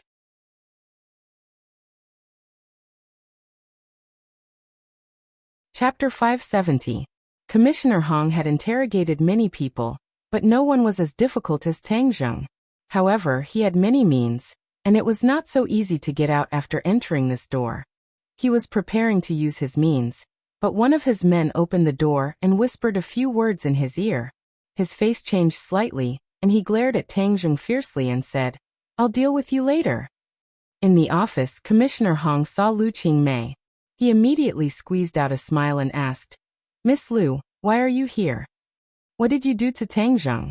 He is suspected of murder, and we are interrogating him." Although Lu Qingmei knew that Tang Zheng did kill the man, there was a reason for it. It was clear that they came to trouble Tang Zheng first and wanted to kill him. He was just defending himself. Commissioner Hong rolled his eyes and asked, "Miss Lu, what is your relationship with Tang Zheng?" "He is my boyfriend," Lu Qingmei blurted out. Bureau Chief Hong was stunned. He knew that Lu Qingmei had already graduated from university, and Tang Zheng was only in his first year of university. The age gap was too big, so he didn't think about it in this direction before. Hearing Lu Qingmei personally say these words, he did not have any doubts. Who would foolishly claim that they were in a relationship with the suspect? However, in a flash, Commissioner Hong was overjoyed. He had been looking for the connection between Tang Zheng and Lu Zhangqian, so that he could tie the two together, but Tang Zheng had not said anything, so he had no way. Since Tang Zheng and Lu Qingmei were boyfriend and girlfriend, then he was related to Lu Zhangqian. Even if he could not find substantial evidence, he could make Lu Zhangqian suffer. This could be considered to have completed half of the task given by Tian Shuji. Commissioner Hong did not change his expression and continued, "Governor Lu also knows the relationship between you two?" "Of course he knows." Commissioner Hong smiled and said, "Then I understand, Miss Lu. Don't worry, we will definitely enforce the law." "I want to see him." Commissioner Hong hesitated and said, "Yes, but only for a while." Lu Qingmei was brought to the interrogation room. When she saw Tang Zheng was shackled, her eyes immediately turned red. She glared at Commissioner Hong and said, "You are too ruthless." Commissioner Hong smiled and said, "Tang Zheng's skills are extraordinary. We are worried that he will do something stupid. This is for his own good." Lu Qingmei coldly snorted and threw herself into Tang Zheng's hands. She groped and said, "How are you? Did they do anything to you?" Tang Zheng looked at her in astonishment. He did not expect her to run over. He quickly comforted her. "I'm fine. Don't worry. You are already like this. How can I not worry?" Suddenly she lowered her voice and said, "Originally, I wanted to ask Wu to come with me. At worst, we can escape. But that woman doesn't care about your life or death." Tang Zheng's heart warmed as he comforted her. "Silly girl. Don't do anything stupid. They can't hurt me, nor can they control me. Moreover, if you really do this, you will fall into their trap. But if I don't save you, then how can you go out? Don't worry. I have my own plans. Just watch carefully." Tang Zheng said confidently. Lu Qingmei was skeptical. "Miss Lu, it's time," Chief Hong urged when he saw the two of them whispering to each other. "Let's go back." Tang Zheng comforted her. "Then you must be careful. If someone dares to torture and extort a confession, there will not be a good result," Lu Qingmei said. Commissioner Hong's face revealed an awkward expression. Just as Lu Qingmei walked out of the police station, a car stopped in front of her. Yang Xiaoyu hurriedly got out of the car and said with concern, "Qingmei, I am relieved that you are fine. Just now, I heard from my dad what happened in the restaurant. It really gave me a fright." After Yang Xiaoyu woke up and heard about the wonderful events, it was too late for regrets. He really suffered a big loss and missed such a good show. Otherwise, he would have fiercely reprimanded Tang Zheng in front of Lu Qingmei. But now it was not bad. At least Tang Zheng's disguise had been exposed, so his chance had come again. "What are you doing here?" Lu Qingmei asked snappily. Yang Xiaoyu said excitedly, "Qingmei, I came to protect you. I didn't expect that so many things would happen in the restaurant. As soon as I woke up, I immediately came to find you. I have already said that Tang Zheng is not a good person. He is a big liar and has bad intentions towards you. Fortunately, he has been exposed and has not caused a disaster." Lu Qingmei frowned and said, "Don't talk nonsense." "How am I talking nonsense?" The facts are clear. He killed someone. Not only is he a liar, this kind of person should be shot. He is too hateful, Yang Xiaoyu said with righteous indignation. But he did not notice that Lu Qingmei's face had already darkened. She angrily shouted, "Have you said enough? I am not in the mood to listen to your nonsense." Scram. Yang Xiaoyu was stunned, but immediately returned to normal and said, "Qingmei, I know you were shocked and did not think of all this. Don't worry, I will protect you in the future. No one will be able to hurt you." As he spoke, he made a gesture to hug Lu Qingmei's shoulder. He was simply courting death. Lu Qingmei was already upset, and when she saw his actions, she immediately exploded. She kicked him in the stomach, and he flew out with a whoosh. He hit the car door with a muffled bang, and like a dead fish, he softly fell to the ground, rolling his eyes and sucking in cold air. Lu Qingmei coldly snorted and left with large strides. She could not just sit there and wait for death. She had to think of another way. After a long while, Yang Xiaoyu finally recovered and crawled up in a sorry state. He spat in the direction where Lu Qingmei disappeared and said with gritted teeth, "Lu Qingmei, what are you so arrogant for? An old cow eating young grass, a student who hasn't even grown hair has already deceived you. I don't believe that I, the flower saint, can't take you down. If you didn't have the governor as your father, I wouldn't have to pretend to be a gentleman. But just you wait. One day I will make you beg for mercy under my body." Commissioner Hong waited for Lu Qingmei to leave before excitedly reporting the new information to Tian Shuji. Tang Zheng and Lu Qingmei were actually boyfriend and girlfriend. This meant that Lu Zhangqian would not be able to clear his name even if he jumped into the Yellow River. The future son-in-law of the governor was actually a criminal. This was a stain on Lu Zhangqian's future. Moreover, didn't this link the two murders to Lu Zhangqian? Tian Shuji immediately ordered the case to be closed as soon as possible. Commissioner Hong understood. Although Tang Zheng did not confess, it did not matter. He still searched everywhere for evidence. After spending an entire night, he finally made a complete chain of evidence that could pin Tang Zheng to death. At dawn, Commissioner Hong came to the interrogation room with a pair of panda eyes. Tang Zheng was still handcuffed to the chair, and was sleeping with his eyes closed. He did not wake up even when he heard the door open. "Humph, you can still sleep? Wait until you eat a bullet, then you can continue sleeping," Commissioner Hong coldly said. Tang Zheng slowly opened his eyes and looked at Commissioner Hong with a smile that was not a smile. He said, "I'm afraid you ate a bullet, but I didn't. I'm not going to talk to you about these useless things. I'm going to tell you that the evidence of your crime is conclusive. It will soon enter the judicial process. You're finished," Commissioner Hong proudly said. "Oh really? Of course." Bang. The door was pushed open and a person shouted in panic, "Bureau Chief, these people want to break in. I can't stop them." Commissioner Hong glared at his subordinate and squinted his eyes. He looked at the person who came in. It was a middle-aged man with an imposing appearance. One look and anyone could tell that he was not an ordinary person. "Who are you? Breaking into the police station. Do you know that this is a serious crime?" Commissioner Hong angrily shouted. The other person ignored him and directly walked in front of Tang Zheng and said, "You've worked hard. When I received your message, I immediately rushed over from Beijing." Tang Zheng smiled and nodded his head. He stood up, but the shackles on his wrists and ankles broke into pieces. He moved his muscles and bones, then shrugged his shoulders and said, "You came just in time. If you were a bit later, I would have eaten a bullet." Saying this, he looked at Commissioner Hong with ridicule. Chief Hong's expression changed drastically. Even the strongest shackles in the police station couldn't lock him down. It turned out that it wasn't that he couldn't escape from the beginning, but that he didn't expect to escape. He had a backup plan. But who was this middle-aged man in front of him? "Eat a bullet. Humph, I want to see who has the guts." The middle-aged man deliberately glanced at Commissioner Hong and said in a dignified manner. This gaze made Commissioner Hong's whole body tremble. It was too terrifying.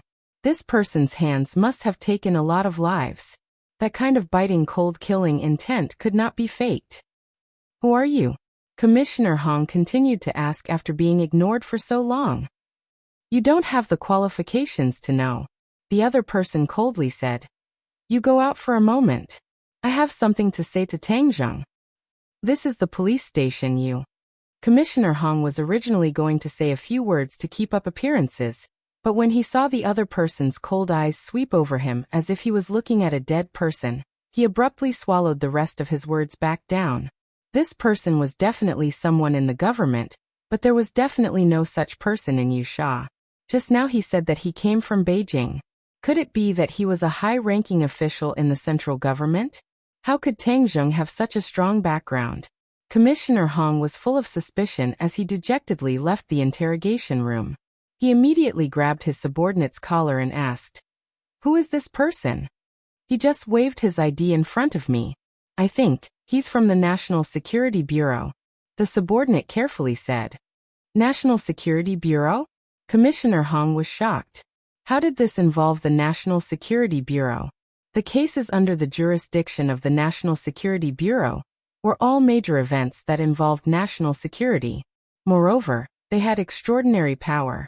Even the police had to lower their heads in front of them.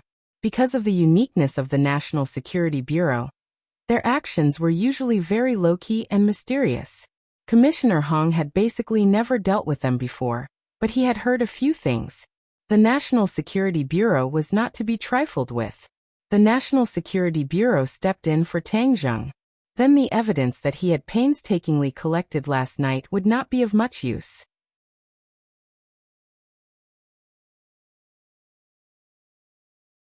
Chapter 571.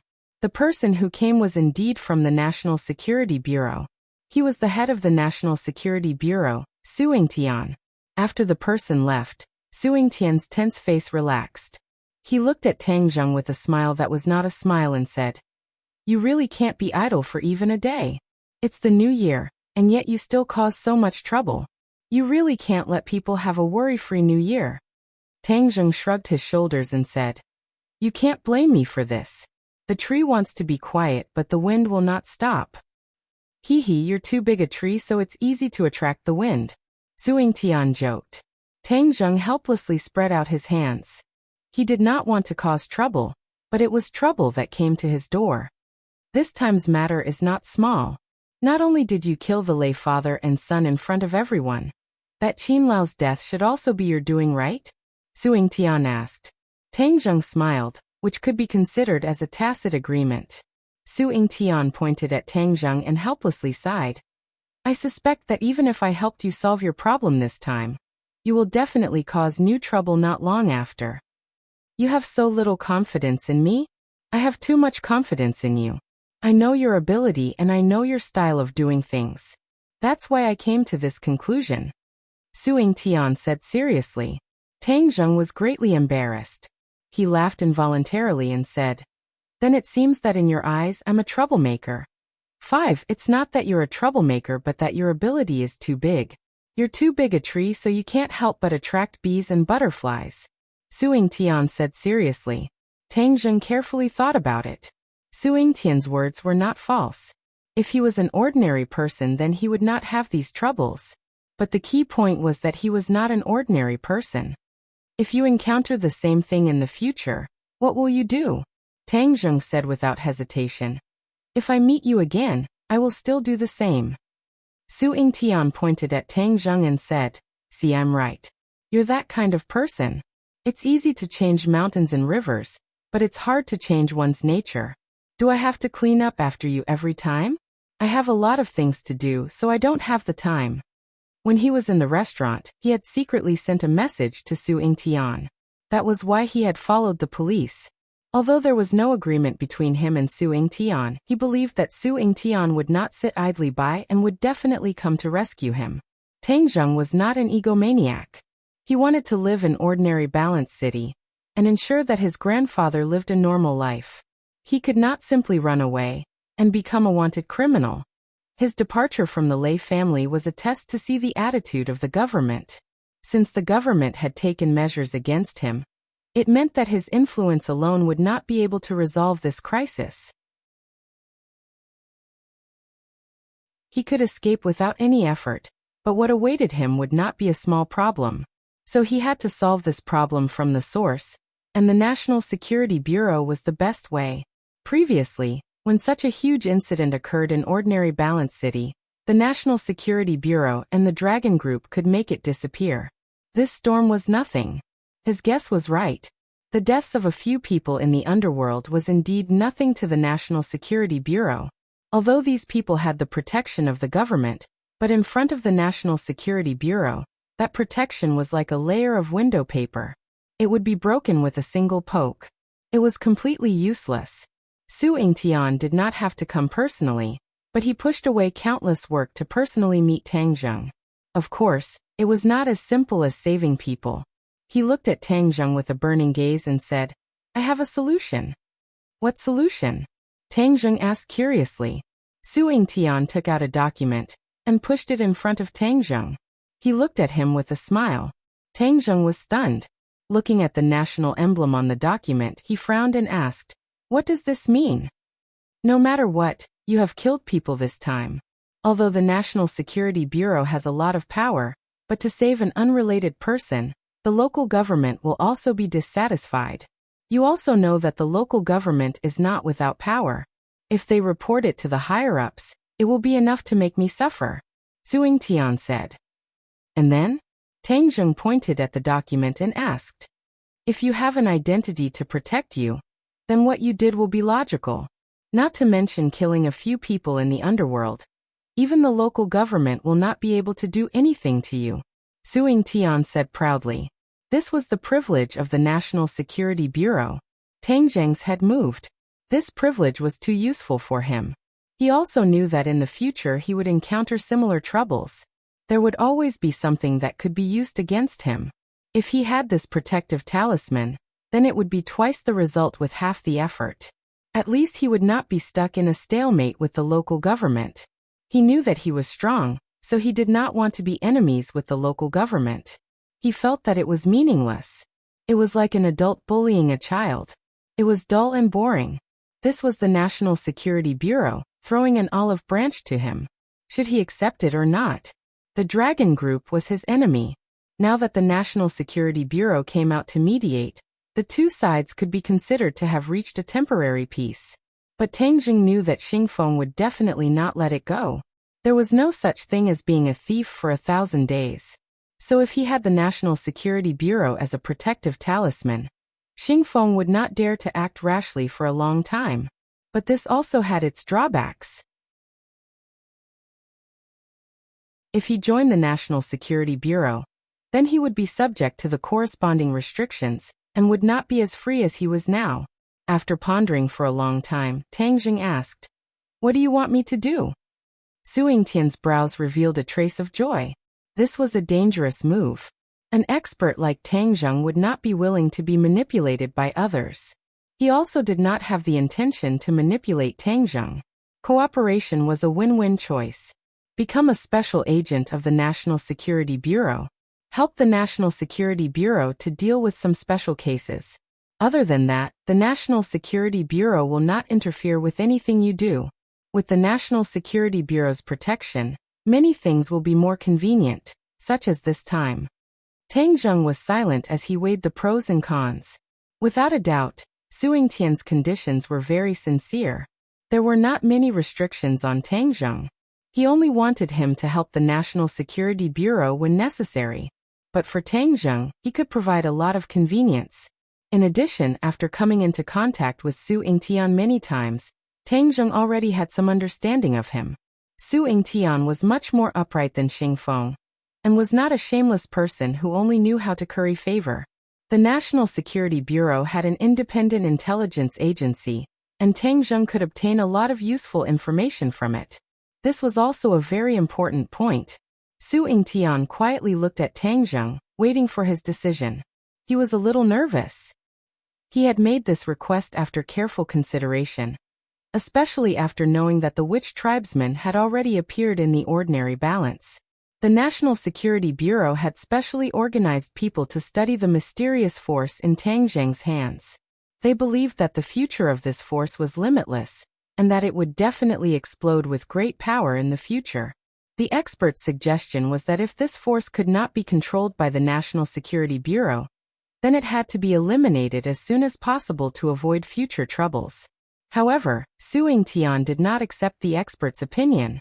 He knew the actual situation better. With Tang Zheng's personality, dealing with the witch tribesman was equivalent to making an enemy out of him. The gains did not make up for the losses. This world was changing. It was no longer the original world, so many rules were slowly changing. Su Yingtian was clearly aware of this, so he did not dislike Tang Zheng's identity as a cultivator. Instead, he was very interested in him. He did not know how far he could go in the future.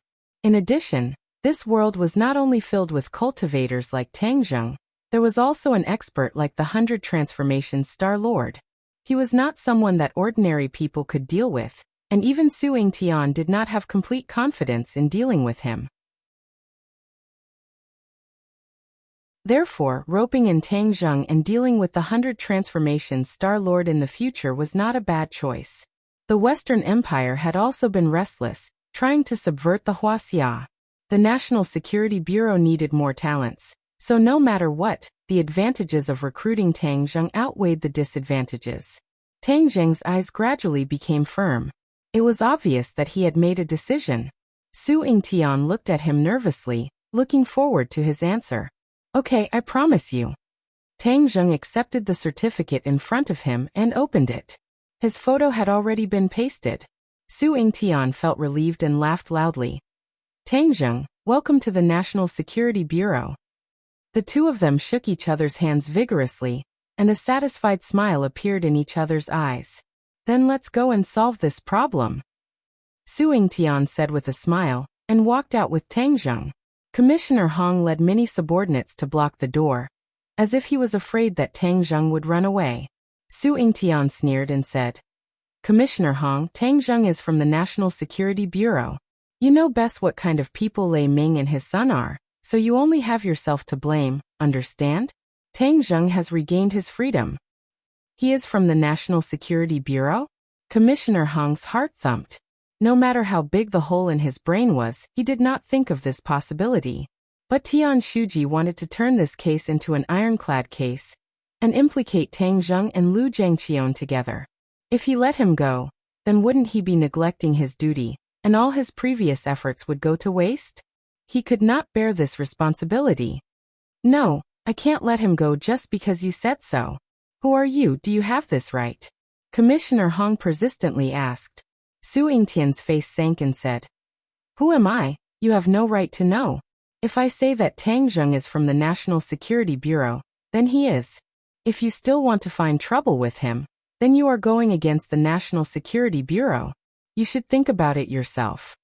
Commissioner Hong's heart was bitter, but he could only bite the bullet and say, but not only did he kill Lei Ming and his son, he also intended to harm Tian Shuji.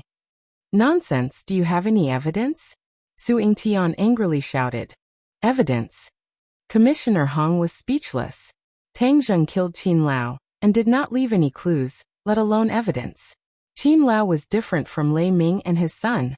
After all, he was a member of the Song family. Although everyone knew that Tang Zheng killed him, there was no evidence, and no one could do anything to Tang Zheng. Although the National Security Bureau was powerful, they still had to take into account the Song family's attitude, so they deliberately pushed this case away from Tang Zheng. This way, the Song family would not have any evidence against them and would have nothing to say. From this, it could be seen that Su Yingtian's actions were watertight. If you don't have evidence, then don't talk nonsense. Be careful, or I will sue you for slandering the National Security Bureau. Then you will have to wear the black veil hat on your head. Su Yingtian jokingly said.